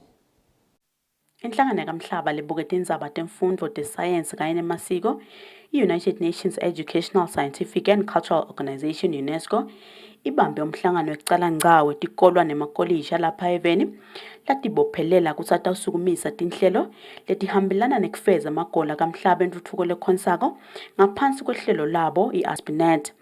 Akhuluma nakavula lo mhlangano mapalelo omkhulu etiko letemfundo Bhekthemba Gama lebekamelelwe ngumcondzisi wetemfundo Dr. Lenhle Dlamini uthi tikolwa ngaphansi kwalolu hlelo lingalisita live ekuletheni imfundo lekhonsile. As a ministry, we recognize ASP.NET as one of the initiatives that assist us see how we manage the ESD pillars. ESD for education is a framework, mainly in curriculum development, where we actually ground all what we teach, we ground it on ESD. All these pillars are very important. Climatic conditions have been touched upon, issues of the environment have been highlighted. That is saying to us, education without planting that seed that will live for a long time and allow the next generations to find it is as good as useless. Umphathi wehhovisi laka-UNESCO Phumzile Hlophe uchaze ukuthi lolu hlelo lusebenza njani. UNESCO established the ASPNet network with the aim of encouraging schools worldwide to educate students on issues related to UNESCO's overarching goals and promoting peace and international understanding, as our slogan goes. Kwanyalo tingamashumi lasikhombisa tikolo nemakoleji latibophelela ngaphansi kwalolu hlelo lwaka-UNESCO kanti lapha eveni luqale ngeminyaka 1994. Etindzabeni ta-Eswatini TV kubika Samkeliswe Khoza nginavuma Inkosini Zinisa Manzini. Lungiseleke inhlangano yemavalo abamhlophe kuleli Jesislava Shumelova uthi kubalekile ukuthi abantu labasha bakuleli bafunze ukukhulumisana ngekuthula lokuthiwa into ukuthi leto tingcoco khona kuba nomthelela lomuhle ekuthuthukiseni live. Shumelova bekhuluma ke emhlanganweni nabantu labasha bethi inhlangano letidimele letahlukene. Bantfu labasha betinhlangano letahlukene letitimele bebahlangene kubuka umkhombandlela walenhlangano kanye nekubuka tinkinga bantfu labasha labahlangabetana nato. Longcusele inhlangano yemave yalabamhlophe kuleli Dasilva Chumelovo uthi bantfu labasha badzinga kufundza kucocisana kude batewukhona kuphuma nemakhambi etinkinga lababhekana nato. Everybody has a role to play in the development in the country, in building a better society, in rebuilding the economy that was badly hit by the pandemic, by COVID, also after the civil protests last year. So everybody has a role to play, and in Eswatini 73% of the population is young people. So of course they have a big role to play. It's their future and they need to have a say in their future. The purpose is that they start talking, learning to discuss among themselves, joining together to put the issues forward. At the moment, government is looking at ways to implement the youth policy. So there is an action plan in the making. Lisekela lelisha lenhlangano yebantfu labasha sizwevilakati lithi bantfu labasha bakuleli banenkinga lefaka ekhatsi kuselakala kwemsebenzi. But letibonakala kona letiphathekako letenda abantu labasha bangakhoni kuba abantu labasha even ngalokuphelela. Tindzaba tekuswelakala kwemsebenzi, tindzaba ma-teenage pregnancy, tindzaba tekwenkuthi abantu labasha abekho etigabeni lakhona bangakhona nabo live labo livakale etindzabeni tekushaya umthetho, etindzabeni tekwenta tinqumo nasetindzabeni teku-influencer loyo mthetho losuke wendeka. So sibantu labasha sidama lokwekuthi sivalele leso sikhala lesikhona ngokuthi yini bantu labasha labangayenda kanye sikholela ukuthi nabantu labasha bahlangene lemicondvo yabo na uyithela bhodo linye kutawuphuma info letawukhona kubathuthukisa ithuthukise imimango yabo ithuthukise netigodzi tabo. Lenhlangano inhloso yayo lenkulu kuniketa bantfu labasha litfuba lekuthi bakhulumise tindzaba letibakhinya betako baphindze futsi bakhone kusukumisa imisebenti yekutiphilisa. Etindzabeni kubika Sondomlangeni, Inagiyani Msibi, Ezulwini. Umphathi wesifundza sakaHhohho umthana Nkosi Tsandzile abambisene nelibandla letekuhlela umnotho ukuhlanganiseke bobabe etikhulu kulesifundza kutawubukwa ukuthi ingathuthukiswa njani imiphakathi kulomnyaka wa 2022-2023. Kulo mhlangano kubukete tinsaya letikhona imiphakathi letibambelela intuthuko lokufaka ekhatsi indzaba yokuhlukubetana ngakutebulili imibango kuswelakala kwemanti kanye nasandanezwe lolimata nyukubete imvelo. Umthana Nkosi Tsandzile uthi kute live liqhubekele embili kufanele sitati imvelaphi yethu nebungitsi bethu singemaswati. Umhlangano lesinawo besicelelwa ka-economic planning bacele bobabe etikhulu nebantu abenkosi lababuka umbango kaHhohho ukuthi bakhulumisa ngendzaba yokuthi sebakwakha i-national development strategy lensha ngoba lele beyikhona iyaphela kulomnyaka lophelayo.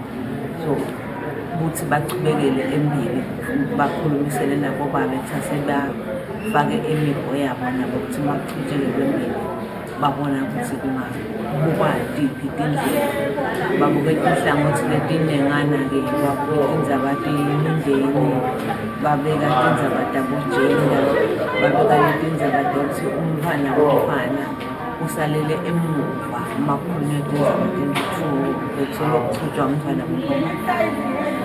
babuka netindzaba tekuthula netipolitiki eveni kwekuthi yini lesingayenta ukuthi sibuyele esimeni lelapha esisuke siphila kuso.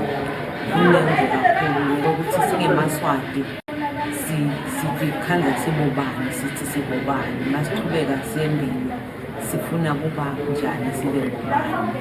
Yileto nje kuhloko lebe khulunyelwa phansi kwakhe lebo babe bakhethe ukuthi khulunyiswa ngilaba ma-consultants. Lokhulumele boba betikhulu umntwana enkosi ingangaza uthi lo mhlangano ubasitile obavula emehlo ekubukeni indlela tekuthuthukisa imiphakathi. Umntwana enkosi uthi asilethele umhlangano ukuze sitotwala lesikhathi esiningi. Uzivule kakhulu umhlangano ngenzabe ukuthi lapha bekunenhloko mhlawumbe kufaka ekhasini bona lokuthula ukuthi kuze kube nayo intuthuko kuzakala kuthula nokuthi lebantu nayo yuthi kutsatele ukuthi cha ikhona ukuthi kusebenza zilivule. Umphathisifundza wakaHoho uchubeke waveta kwekuthi indzaba yembango isihlava lesibi imiphakathi lesibambelele intuthuko eveni. Kungaleso sizathu kufanele sive semaswati sibambane sibe nenjongo yinye kuthi live lithuthuke. Etindzabeni teSwatini TV ngibonga Simagagu lehotela laseSpiki. Sitalo libandla libukeke kulwa nemkhuhlane i-COVID-19 umbishophi Samson Hlatshwako ikakhulukazi kulwa ne-COVID-19 emabandleni. Ukhuthazwa ke bazalwane labangakagome ukuthi ke abasukume bagome ngalokuphelele njengoba seyicekisiwe imigomo yekulwa nawo lo mkhuhlane eveni. Ngemuva kwekuthi Indvunankulu Cleopas Dlamini amemetele kuse emasonto sekangakhona ukufaka linani lebantfu laphambilini nakuchubeka tinkonzo. Sihlalo ke welibandla lelibuke kulwa ne-COVID-19 emasonfeni Bishop Samson Hlatshwako uthi noma loku emabandla akwemukela ngenfokoto kepha ke sive kanye nebazalwane abachubeke nekugomela lo mkhuhlane. Uhulumende nakathi asende lokho silalele lamhlanje sithi thina sesinqobile noma kungakapheli inyanga. Kodwa sesiyabonga lamhla kuthi uhulumende sosicegisele ngalokho besilalela. Nangathi singalindeli vele besingalindeli. Sifakele lamlonyeni siyifaka. Lamhla ke sesinqobile ngalokulalela. Sijove, sihlale sikhweshelane kuze sinqobe sinqotshiswe kulalela. Sisasho lokho ke siyabonga mlangeni. Nakubo bazalwane sekuvulekile kuthi bazalwane bathasishale isiguqo sabo. Balindele kepha basishaye kahle asikapheli lesilwane lokusondelana kakhulu baze bakhulumelana emlonyeni bahlabela sonzele kulomunye ingodi abagcine nje lokhu ukuthi sekuvulekile kodwa nje lapha nakuthandazwa siphinde sibuke phela ukuthi singaphindi bese sisusa lo mkhuhlane uqala phasi. Ndvunankulu umemetele ukuthi emakholo atawubhekeka ukuthi afake tifonyo ngekhathi emasonfeni. Tindzabeni kubika Sonto Mlangeni nginavuma inkosi Nzinisa eMbabane. Kazi-ke inhlangano lebukeke bomake labachupha ke ngaphandle kwelive iphanzela umntwana amaPawu Dlamini naye uyasibonga kakhulu sinyeselo sahulumende sekuthi ke bomake bangasaphoceleleki ikakhulukazi labo labagomile kuthi ke bathi hlolele umkhuhlane uma ke bafuna ke ukucupha phecelezi bentela oma-PCR test kepha ke uyabakhuthaza labo labasengagomi ukuthi abagijime bayogoma. Inhlangano yaphanzela umfana seyendlulise kutfokota nekubonga mayelana nesincomo hulumende lasithethe ukuthi emaswati lafuna kuya eNingizimu Afrika ikakhulu lawo lenta emabhizinisi sengeke asadzingeka ukuthi ahlolwe umkhuhlane we-COVID-19. Ngekusho kwasihlalo waphanzela umfana maPawu Dlamini lokhu ke kutawusita ukuthi bosomabhizinisi bakhone kusebenta kahle.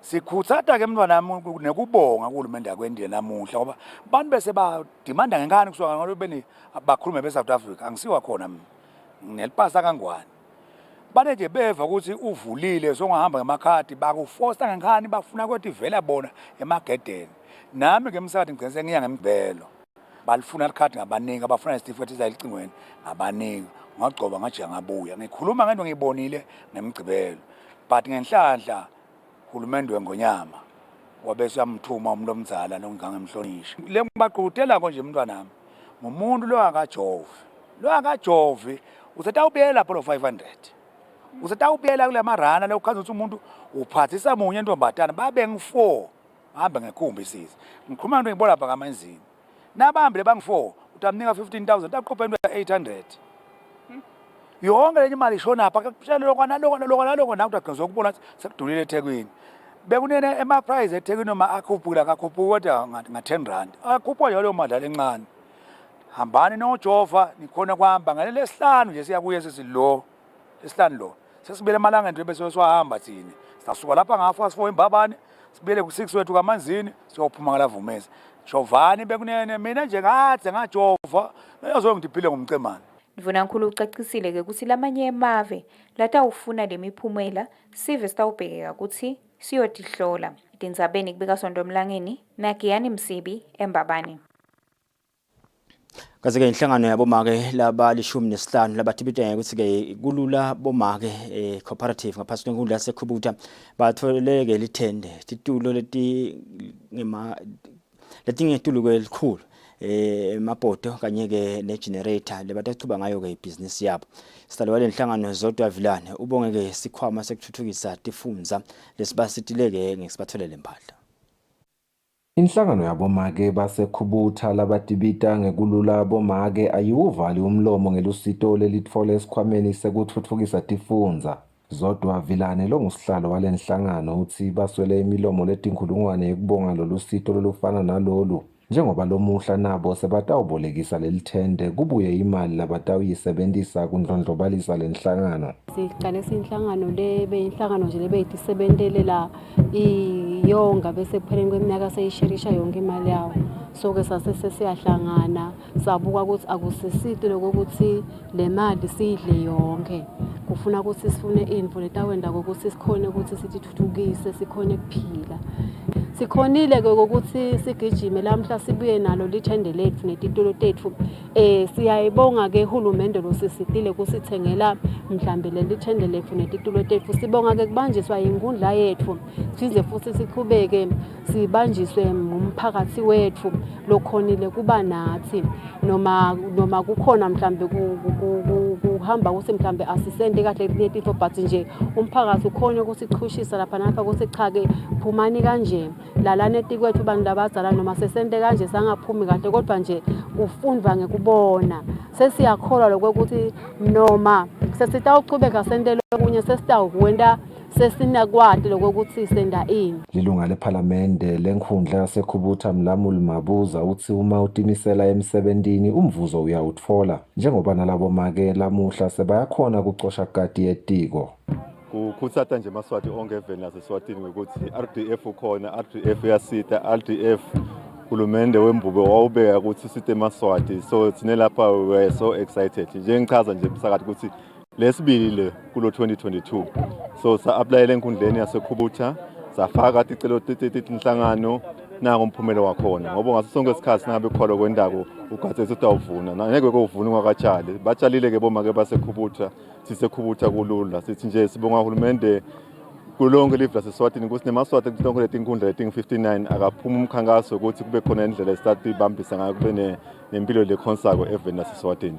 Vilane uthi liphupho labo lisengakapheleli njengoba bafisa ukuthi bathole iloli yekuhambisa lelithende lapho batabe balibolekise khona kodwa banelethemba ukuthi njengoba sekuphumelele lokhu masinyane nje batabe baqala kwenda sicelo sekuthi batfole kwekuhambisa lelithende. Kubika Sifiso Nxumalo ngina Smova Shongwe sikaphunga ematsheni.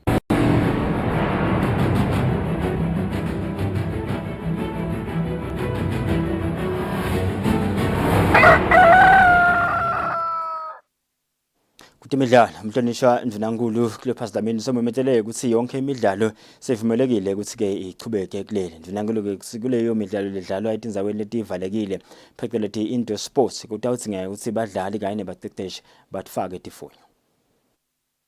Emhlanganweni betindzaba emahhovisi etindvuna tembuso Mvunankulu elive Cleopas Dlamini uvetile ukuthi uhulumende sewuvele uthathe isinyathelo sokubikela sive ukuthi imidlalo yahlukahlukene yakuleli itawubuye idlaliswe ngalokujwayelekile ngaphandle kwetinkinga.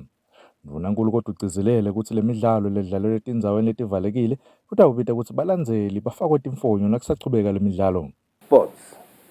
All restrictions in respect of sports are lifted for outdoor sporting activities, spectators in indoor sports will be required to wear face masks. Lokho vete ngivuna kunika emathuba tonke tigaba temidlalo yebhola ukuthi tibuyele tidlalise imidlalo yato. Le midlalo lapha eveni yagcina kudlala ngaphandle kwetinkinga ungakefiki umkhuhlane we-COVID-19 ngeminyaka ka-2020. Lobikela umsakathi Eswatini TV temidlalo ngilinda Dlamini kanzombiki uhlanganiswe nguFabrice Msonera embabane. Ngalolu temidlalo bonke sasibambe lapha ke indzaba desibili talo mhla ekseni sibathole emakethe siyabuya siyachubeka nalo hlelo.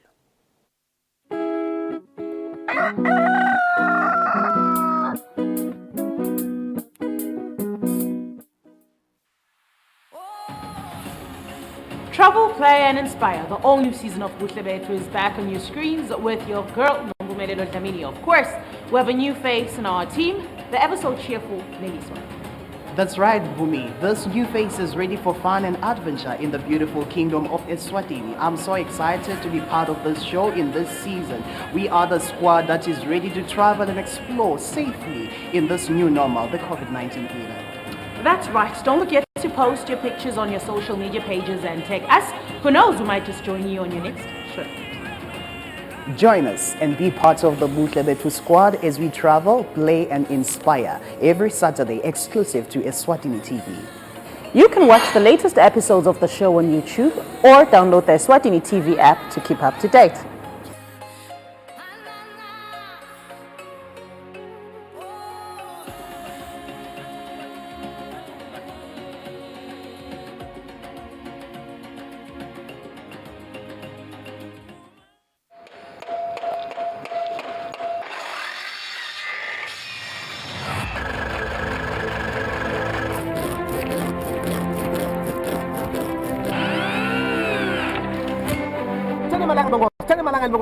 chocolate nang mfo mantshitho nang thadla botsa nang ka busha nang love bongoza awusafaka na 20 rand kude mina thumane ngathi lo gifted yiko kusebenzisa utakhonza uphila ubeke singwa etafuleni mina sengimelele umngane wami bese sihamba sophanda shemu ngichasha maye mahle yibonine ngafuna ukuthi le project ingawa ngikhona nami ngoba angisiwe umuntu lokuthanza ukuthi info ingafa ngikhona kune life lesiyakiyo umuntu ngangemuntu kuyafuna at least abe nawo 3 ma skills in life.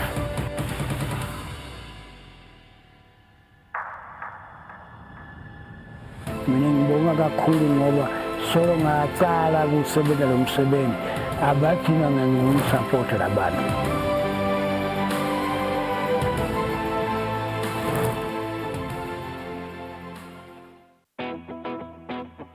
Hello friends, my name is Cookie Panda. Welcome to season 2, which is packed with lots of fun. We will bake, learn, sing, and make lots of creative things with paper and dough. Join me every week as we go on an adventure to different places. See you soon, my little friends. Kudla kwempilo.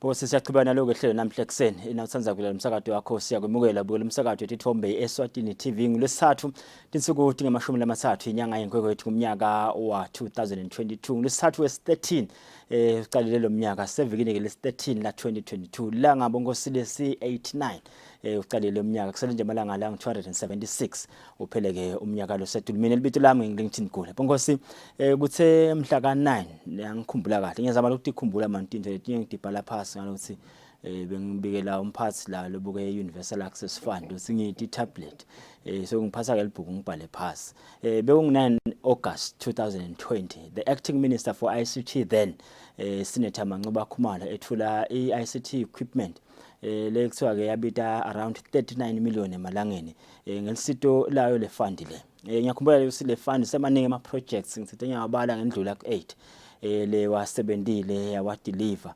The first project ngiyakhumbula nakhona yathula ke nguye ke babe Mbongeni Bafana Mtshali. Utalwa lapha eBhatseni 2 eMangala. Ngena ke lobuke le ndzaba ekuthenini la eSwatini nje sikhone kufinyelela kuleti tekuxhumana. Phindze ke futhi ngikubambisana lama stakeholders kungasiduleli phela. Yeah, bayimtshana kunjani namhlanje? Siyabusela Litkin, siyabusela kulo. Kufika iCovid ngeke ngafunza le angisathi lo siyanini le newsletter lengiyifundzile man. Lapho bokunayo beba interview yakho ukukhuluma wayithinza indzaba yabo kufika kweCovid, some of the opportunities and challenges that are there. Ngisithe na ifika le Covid yavula imehlo live. Ngisene how lenzaba yeICT ngoba bese kufundwa phela ngale tekuxhumana. Watholakala ukuthi tikhona tikolo ngiyakhumbula nje minister akhuluma sile kubona vundla manje. Ngiyakwenza ukuthi labo bantwana laba bakhona basalela emuva ngoba kwesinye isikhathi abakhona ukuva radio, bakhona ukubona TV, bede kwathona letincingo. Yanakwa leyo. Kwasalenza bekuthenini khona phela abantwana labakhubatekile. Basalela emva bona. Ngiyeva ke lo ukuthi ninemhlangano lethu le speak. La ngazi ukuthi nifuna ukuthi le conversation lena sale siyikhulumisa. Sichazele ngalo umcoba namhlanje. Siyabonga makwabani, siyabonga kakhulu. Siyabonga ukuthi mukela e-station. Uteka yona kule it's a conversation that we want to have. Sifuna ukuthi singema stakeholders live sikhona lokuthi sikhulumisana ukuthi how can we make le environment noma lokukhula sengibekise specifically kwebantwana kungafani nayitolo. Bengiqeda ukubekisela nyalo ngithi na usakhula kwakunesifundo babathi art and craft bese nitha senda yonke lento lena sekufunde primary nyale art and craft ICT kufuna ukuthi sikhulumisane ngayo ukuthi sitawuyenda njani ukuthi ibe khona kusukela le kuqaleni izifike etulu because itamlungiselela lo mntana for the environment lesesiphila kiyo vele sesiku-digital era nasesiku-digital era angeke kuyitume kufuna uyiqale kahle ekuqaleni and make sure that the basics are okay. Ukhuluma indzaba ya COVID and kuthi wendani letinye letinto COVID latenda wase bathi ngesilungu fast track le bese sikhuluma nje sikhuluma ukuthi asikwendeni wasuthi yena azizubeni masinyane sisukela sifike lapha and enable ema communities especially abantu abesikole ukuthi bafunde online. And that is the conversation that we are on about kule workshop yase speak. But kunelihlangothi lolunye that siyalenda siyalikhuluma nalo but ukhanda ukuthi asifaka umfutho kiwo. Ngilihlangothi lebantwana laba khubatekile because bona nje kufunza kwabo akufani nalokufunza kwakho. And lesikutholile ukuthi abekho esikoleni zalaba khubatekile nje kuphela bakhona laba la kuleti kola lapho nabo bafunza khona. Ithike lenkulumo sesimsita njani lo tishela ukuze ukuthi akhona ukuthi afundzise lo mntwana lo lokhonako nalo lo khubatekile ngakufana basitakale bobabili. So nathi na University of Eswatini ya introduce le certification yokuthi abantu bakhona kufundisa online because it's a skill kufundisa online. Akufani nje nokuthi utawuthi ngifundisa online ube wenda bo WhatsApp nibenhlengishayela naqingo ku technique that you must learn. But we are saying to the university, we said to the university nasikhuluma nabo, this is well and good for mainstream teaching. Sitabathini labantwana labakhubatekile because bona abafundi not ukuthi ngibabukela phansi yini but vele umntwana lo ngabone nje noma lo ngabone kahle noma lo ngeva angeke umfundise njengomntwana lo kanye lo able. So that is the conversation that we have. So speaking we have university, we have ilitiko la ITE, we have a Ministry of Education, and then we have the National Curriculum Center because ngiyibo la babhala le content.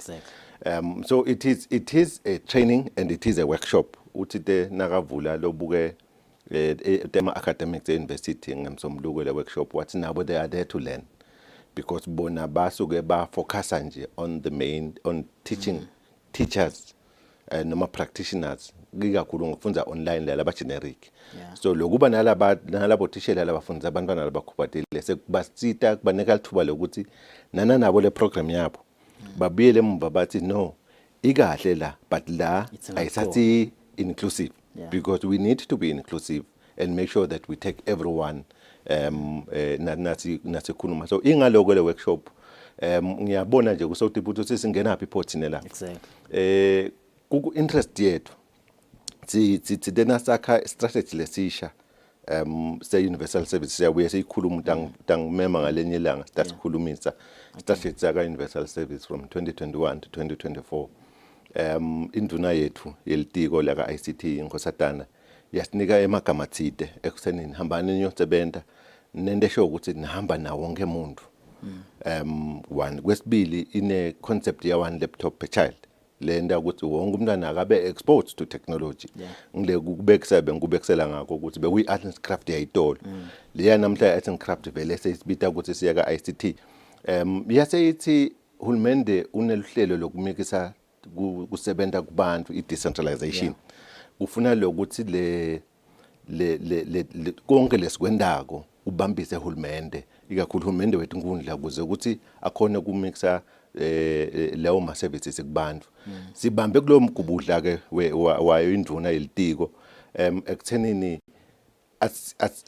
konke lesikwendako nangathi hulumende ufuna kuyofundisa bothishela through university ufuna kuyofundisa bothishela kufundisa online.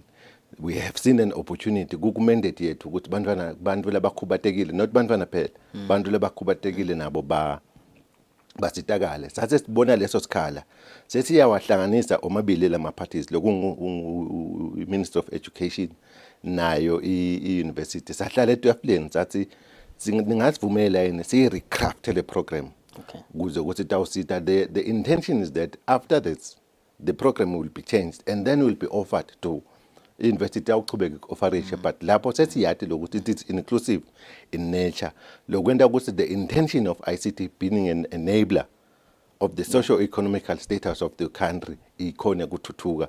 So ngilapho la singena khona amongst other projects and programs lamanye uwa mentioning that we are doing as a company. Ngikubona lapha eVelling Bearing ngikhohlaka lo mnyaka lo mabe kungilo 2020 noma beku 2019 bekune student lebesika form 4 singabone emehlweni singena labanye ababona Senkaba high school nasenkaba nasenkaba bese ngitibutale ukuthi singabe vele nakubhethwe la covid kube la khathi eclassini sibe namhlanje into eclassini ufunda ngalo online ngabe nabe bafundise kanjani. Ngicabanga ukuthi ngiyiko le kufuna libandla likulungisa lokho ngoba ngiyatibutake bamtshela ekuthenini njengoba phela nivele you are in the business of ICT la even sithuthukile manje nedzabade kungathi ndzabade abantu abakhubatekile naso uyabuka bese sibene science bawela njani umgwaqo ngoba khona lama robots bafuna kushaya icingo bese nabo methula nje la methula lishaya icingo angishayele kejaka inombolo lakhe icingo lide inombolo but uyalishaya sengiyadibula lo ukuthi ngabe vele nani nithi nifuna ku lesilabo babisana le university aboshela bakhona ukufundisa labantwana abakhubatekile even nale degree of disability ayifanani lo yokuthi nale program yenu yokuthi one laptop per child kuthi nithi nivele nanisahletha lapha emihlanganweni lona akeva lona akabone emehlweni bese niyafundzisa online niyanikhulumisana nale university nisilento tawendeka kanjani babe njani uyathi ukuthi egule akusi technology will answer most of your problems if used properly. Ngifuna ukuqualify lokho if used properly. Ubekuse ngalabantwana I think it was 2019 2020 bese nabantwana that are living with albinism labanye bebanga their vision was impaired hayi ukuthi bebangabona completely. They were in main school bafunda nje esikolweni. And we had a discussion with the Minister of Education because the Minister of Education ngilama technicians ngilalabatiko the problem and what is required. Bese thina sitanale yake expertise ye ICT bese sesiyayimeasure lento ngokuthi thina iCT is an enabler sihlala la tafuleni sibukele ngenga bese sibuka technology tasitsita ngani. So it is at that point where once the problem has been presented, then we find necessary tools to help. Kubekisela njengabantwana labangaboni. So we got them specialized devices. Lokwenda lokuthi lo mntwana nakahleli la classini, the mainstream school. Akhona kubona ukuthi thishela wendani lapha. La kule yakhe tablet. And angakhona ukuthi akuseve la kufundisa ukuthi thishela akwende. Last year we went to the school for the deaf. We had again a similar discussion with the Minister of Education, which we recommend. They are doing a very good job, especially on kuleli hlangothi leli. And we went there and realized that asenkubekisele nje exam yabo, they write the same exam that you write. Letinye tinto ukuthi abafunde njani abeva. So you then need to allow technology to come and intervene. So if they have internet, which is one of the things that we gave the school for the deaf, both the high school and the primary, we gave them free internet for about 10 years for now, but we will review it. It then enables the teachers to go to YouTube and be able to then demonstrate yini loku. I mean, we got the teachers teaching aid devices that will enable lokuthi kube nama subtitles. Uyabona nje lokuthi khuluma thina ukhanda ukuthi kuba nama subtitles la ngaphasi. So lo mbona lo ngeva uhlanganisa lesithombe nala la kufundzako, then it makes sense. Then it makes learning better. Uyabo. So those are some of the things that we are working on. Nyalo nje sikhuluma sisebenta, and maybe around May you'll be invited. Nabantwana labana bathi sifo bathi Down syndrome. So those are a little bit different. Because lokunye kufuna uqala udile nalendlela lahlele ngayo lo mntwana. Funa lo mntwana kokuqala abe comfortable la situlweni before you introduce the technology. Kuze kuthi lo mntwana atokhona kufunda. So it's not a one size fits all, but I can assure you now that technology will help you mitigate leyo challenge lo nayo, and that is where we come in. See that mpendulo konke, but we are saying as a fund and as a commission and as ICT, that is where we then chip in to say, can we enable the environment? Can we make learning better? Can we make teaching better? Because in that way, we are samba nawo wonke muntu kule development. And I can tell you now, if we were to put an effort in that, especially in the early stages, le poverty lesithi sinayo dayisusa because ngubekisela ngathi and craft. But akufunde kuseni lokwenda le programming labantwana. Lokwenda ema-cartoons, for instance. And umlo wethu kuskill. So noma ngabe akakhona kwenda lutho, but nakahleli kule situlo sakhe ngubekisela ngalaba Down syndrome. Mntwana uthi good ngecomputer. So uyakhona lokuthi ayendele animation. So uyakhona ukuthi wena ungeSwatini TV uthi ungangendela yini i-advert lekhuluma njani. Akwendele lo mntwana, then you pay the person. Sesidilile nepoverty. Uyabo. So those are some of, that is why we do it, and those are some of the initiatives that we're doing, both as a commission and as the fund, to make sure that zahamba na wonke muntu as per the mandate of the fund. Even lase Ghana, even leliphelile be minister yakhona ka ICT bethula lesinye student sibese kulwimi lethu laSwatini sika grade 6 une autism lo mfana lo nakane autism njena bathi is not the brightest of students in class. But ke kulendzaba yale ICT la iteka ka babe mjali kukhonile kuqhamuka ne-app kusilanza wena yakubo umvu akhone kuthola nje itekisi lethu Utani lengamthatha iyombeka edolobheni ngase idolobha lethu Utani naye kumasini nangaphosisi ngizama nje lokuveta lesithombe la indzaba la iteka ka babe mjali ekuthenini uyakhanda sivele sibafostela ngalo ukuthi bafunze ukuthi what is photosynthesis kanti it's not going to help them kube bafunza labo programming bebata khona lo sibaphile lapha bamjali bengosi besiteka nje indzaba yale workshop leqhubeka lapha speak sengiyafuna kuphuma kuyo ngoba is a very busy man yet ubambe indzaba lethi imcwa kakhulu nasikhuluma nje ukuthi umhlaba ku 4th industrial revolution siyafuna nase kuthuthuka kuleta ka ICT isikhomi nje ichubeka nesurvey ngikubambisana nebalapha statistics lababuka khona singabe vele le access level inganani siyakhona nikwasebenzisa la ma gadgets aka ICT le office lakho bamjalimani le mandate yalo inkulu kakhulu nangisengiyibuka ngengabuka le road map leave ngabuka nalama sectors among 5 le serious focus akuwo na uyabuka lamkhathini walo enhlitiyo yawo le ICT without the ICT good angeke siwa khona but then to get to where we want to get as a kingdom yini lokufuna kwenda and currently what are the challenges that are there? Look, we are going there. Okay. I think we're moving in the right direction and we are having the right conversations. Okay. One of which ngilelo uqale ngayo yale survey. Yeah. And the survey ikwenda ukuthi wathi ukuthi kuphi. Okay. But if you can't measure it, you can't manage it. So until we know where we are, both maybe not both, go telecom, go broadcasting, go postal, we will then, especially Laoma areas less regulated as an institution, you will then be in a position to then frame what needs to be done. And what needs to be done can just be policy, can be initiatives, and also the numbers will help the development partners to then understand and see how they can help. I think that is where statistics is important. Exactly. And kungaba kucela nje Maswati ukuthi leli banda nalisesangena lisabakhulumisa bafane babavumele babacocise because that's the information that we need to craft what we need to do as a commission, as a regulatory board, and as is live.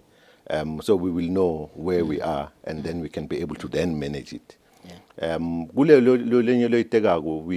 are very blessed because there are bills that there was a parliament that la pasisiwe and asaina ingonyama, which we are very grateful. And those are the things that we need because you can't do one side and leave the other. I mean, there's issues of data protection, there's issues of cyber security, there's issues of e-commerce and trading. And those are the things that you need as a developing country. We need to deal with data protection. You know, we need to deal with cyber security and cyber bullying. So kusahamba kahle. Ngicabanga ukuthi we will get there as long as we don't lose the momentum, and long as we can have all the resources available to deal with all the issues. As long as we can talk, because lolo kunye lokusibulalako ukuthi assume ukuthi mina ngiyadi. No must assume ukuthi banta wenda. Yeah. And if we have the discussion and have the conversation and then put the resources, now utenel camp, namintenel camp, silbege la taplen bese siyahamba. Now the last one that I will talk to, if you look at strategies ahulumende, especially whether it's a recovery or the other one, in the nucleus there is ICT. I said to you earlier, ICT is an enabler. Gufana na udlala ibhola ngiyakwati wena umpera owebhola. You have the person that plays in the middle of the park. Exactly. The job of the person that plays in the middle of the park is to enable. Angawashaya nje magoli. Tiyako na buyafuna anti ngiyakusukela. Angawashaya nakafuna, but it's not their core. The core is to enable. To say agriculture, how do we enable you? We have a program that we intend working on with agriculture and RSTP to enable that environment for people to work better. We have one that we're doing with the Minister of Health to enable bonesi ukuthi bakhona kusebenta lula bale emakhaya bangekho clinic. Now ufika nje esibhedlela noma na ubafika batokuvakashela baphathele la bakuphathako lo kusicabanisako bafike bafake ID yakho. And then they know who you are. They know ukuthi uvame ukugula ngani ugcineni nesibhedlela. That is the enabling that I'm talking about. E-commerce talks about the same thing. FinTech talks about the same thing. So vele lamkhathesini kwako konke has to be ICT. That is why we have always said, CEC Commission, that let us all talk. Let us not work in silos, because once we work in silos, we will never achieve anything. But if we come together and have a conversation with all sectors, you will then realize that tikhona timpendvulo ukuthi nje wena we were not exposed ngoba sibantu emehlelo amabili ayabonisana. So that is why then the nucleus there is ICT, and we will develop. I mean, we are a developing country. We will get better. We will master this thing. But it does need investment. True. I won't lie to you. It does need investment. And it does need a collaborative effort in terms of saying, so how do we deal with the issue of cost? How do we deal with the issue of people having the gadgets themselves? How do we deal with the ability? Because let's go and speak in the ability. Yeah. To say the teachers have got the gadgets, let's banike on. But that is the ability to use. We then need to have the other conversation to say, how do we enable you to use it correctly? Okay. Because you can have ICT, but you can't also be using about Facebook. Succeed kule socio-economic discussion that we want you to have. Because in sifuna ukuthi uthuthuke wena nje. Asenkubekisele nangabe uthengise amaklabishi. Kufuna ukuthi sikhona sithola indlela ukuthi sikutrain noma kusithi noma ube trained and have a place where you will then be able to take the cabbages, package them nicely, post them on the internet, and then someone will buy. Exactly. And in that way, you will make money. Yeah. Because mina ngihlala la ngibude babe mjani i-privilege ngoba ngesihlale sonke la i-privilege yona losithi mina ngihlalela lo muntu awuhlala ngalenye ilanga kepha ngiyajabula ukuthi ezinisibukela sayithola leyo feedback ngibude ngigcina ukuthi awumphendula abemfishane babe mjani uqhamuka khona le eBhatseni ngiyathola la ndlebeni yami leyo ukuthi kunalo omnye babe lothi angibuthe ukuthi yebo kona tiningi lento lesifuna kudenda silive nina nento lesifuna ukuthi sebenza ngala ma project ngiyasebenzayo beka yena ubuyela kunayo yasespeak uthi sevalo ukuthi bakhona abantwana sebayasalela emva probably yena uva ngazi ukuthi mhlambe lokho sekusecondary uthi ufuna uvalo ukuthi beningeke naqala lokho ukuthi asenesiqiniseke ukuthi le tikolo tonke la 11 tonke tibanayo le internet sesiyangena leyo ukuthi sifunza kahle ke sonke nekusenza lamashuluzi ngoba nyalo uthi ubukela enye ifilimu lelithi the have and the have not uthi sinesithe le internet ngala kubantwana etikoleni tethu ngalapho neniplanela abantwana labanye. Yeah, I think it's a fair question though. It is a fair question, and I am not going to answer you directly. Okay. But I understand the internet. Yeah, go. Because today earlier you must use it appropriately and correctly. Okay. So that is why we want to influence the digitizing of the content. That is why we have NCC there. Yeah. We need to influence the teaching, the correct way of teaching. That is why we have these workshops and university have got these programs. So kulula ke lapho ukuthi seyikhona le use case. Okay. Yokuthi okay. Now people have been trained. Now the content is digitized. Okay. Then we can have the conversation of internet. I can tell you now that there are a lot of schools that have got internet in the country. Singahamba nawe. Sifike nje sithi okay manje le internet lana ikusita ngani kufunza geography. Yeah. Tawushinja le story. True. I am not running away on the question that says we need to make sure that everyone has internet. All the schools must have internet, but I'm saying let's use it appropriately. Let it gel with what we want to do. Yeah. And not just do it, because if we just do it, internet someone must pay. So there must be value exchange. Okay. Good the internet is later because there is teaching, there is research, there is all those things. We need to then see it exchange. Okay. The second one is saying we then need to change the way we think from a education administrating perspective. Nyalo nje sithenga ama-chalk. Angisho ukuthi kukabi. Sithenga ama-chalk, sithenga kimbook, sithenga in. Shothi kufuna ukuthi nasabudget lapho. Siyibudgethele le internet. Yeah. Because then iyafana nalo lokunye. It is now a mode of teaching and learning. Uyabo? Because wena nje awukasho ukuthi manje i-universal service noma i-Escom ubathengela nini bothishele ama-chalk. Yeah. And the assumption is that is traditional learning. We are saying let's change the mindset and make sure that it also includes technology in the discussion. Okay. Yabo. Now uthenga lama-chalk, uthenga lama-laptop, uthenga lama-interactive boards. Instead of uthenga blackboard, uthenga lama-interactive board for teaching. Okay. It then changes the way that we do things. Yeah. And then we will achieve what we want to do. It's not a one-man show. Naye Minister of Education ngeke akukhona yethu. Naye uhulumende ngeke akukhona yethu. It needs everyone to have the conversation to say we now need to change the way we do things. We need to change the way we teach, and then let's then look for resources to be able to do that. That's nayo ke le internet etkolweni sesiyati ukuthi yani. Yeah. Bamjani. Siyabonga kakhulu sebajabula basebhaseli ngaso. Siyajabula nathi nemsebenzini sendela wona Slive Bongosi. Sethemba si leyo mhlangano utawuhamba kahle kakhulu. Phinde utheleke netithelo leti tagcine lithuthukisele live. Ngikhumbula nje inkulumo ya President Paul Kagame lekungiyona ke yahola le UN high level meeting kunathi zabantu abo broadband. Ngiyabahlola nakhona lapho. Achaza lo ukuthi thina la eAfrica si continent lenkulu kunalamanye ama continents out there.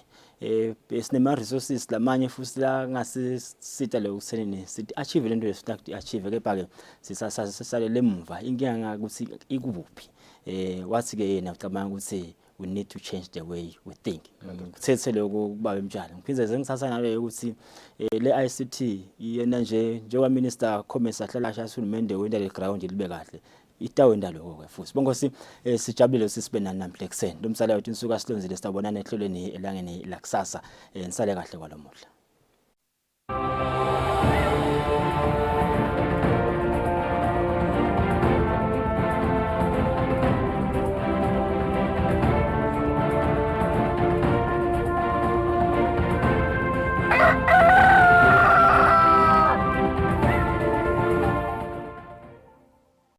Ngingumake lothethwe ngubabe lophila ne-HIV. Lokho akusihluphina kancane. Luthando lwethu lwengatonke timo. Nyalo nje ngisemtholampilo, ngitola nzasti samakoti kanye nemaphilisi ami ePrep. Phela ayasida ngekuhlisa emathuba ekuthi ngingatholi iHIV nasijabulisana nababe wakami. Sengitondlula lapha ethendeni lekujovela iCovid-19. Ngithathe ibooster yami. Netinkonzo tephasika ditongikhanza sengilungele. Maswati lamahle. Litiko letempilo liyakukhutsata kunatsa kahle ema-ARVs kanye nekujovela iCovid-19. Ikakhulu lokusilungiselela tinkonzo tephasika. Lo mlayeto niulethelwe litiko letempilo ngeluhlelo le-FCI. Ngacishe ngatibambelela kucala kunatsa ema-ARVs. Ngesabi imvuka leselo kukhulunywa ngayo. Sekuphela umnyaka ngawaqala. Solo siphethene kahle. Ngikhumbula kahle ukuthi angimelanga ukuthi ngize ngigule. Noku nomhla solo ngingumcemane. Ngiyatichenya ngalesinqumo. Ngitawuqhubeka ngwanathi ngikwethembeka. Solo ngimekuso sinqumo sami. Ngigrand, ngisukumele impilo yami. Kuva kabandi shayela 1212.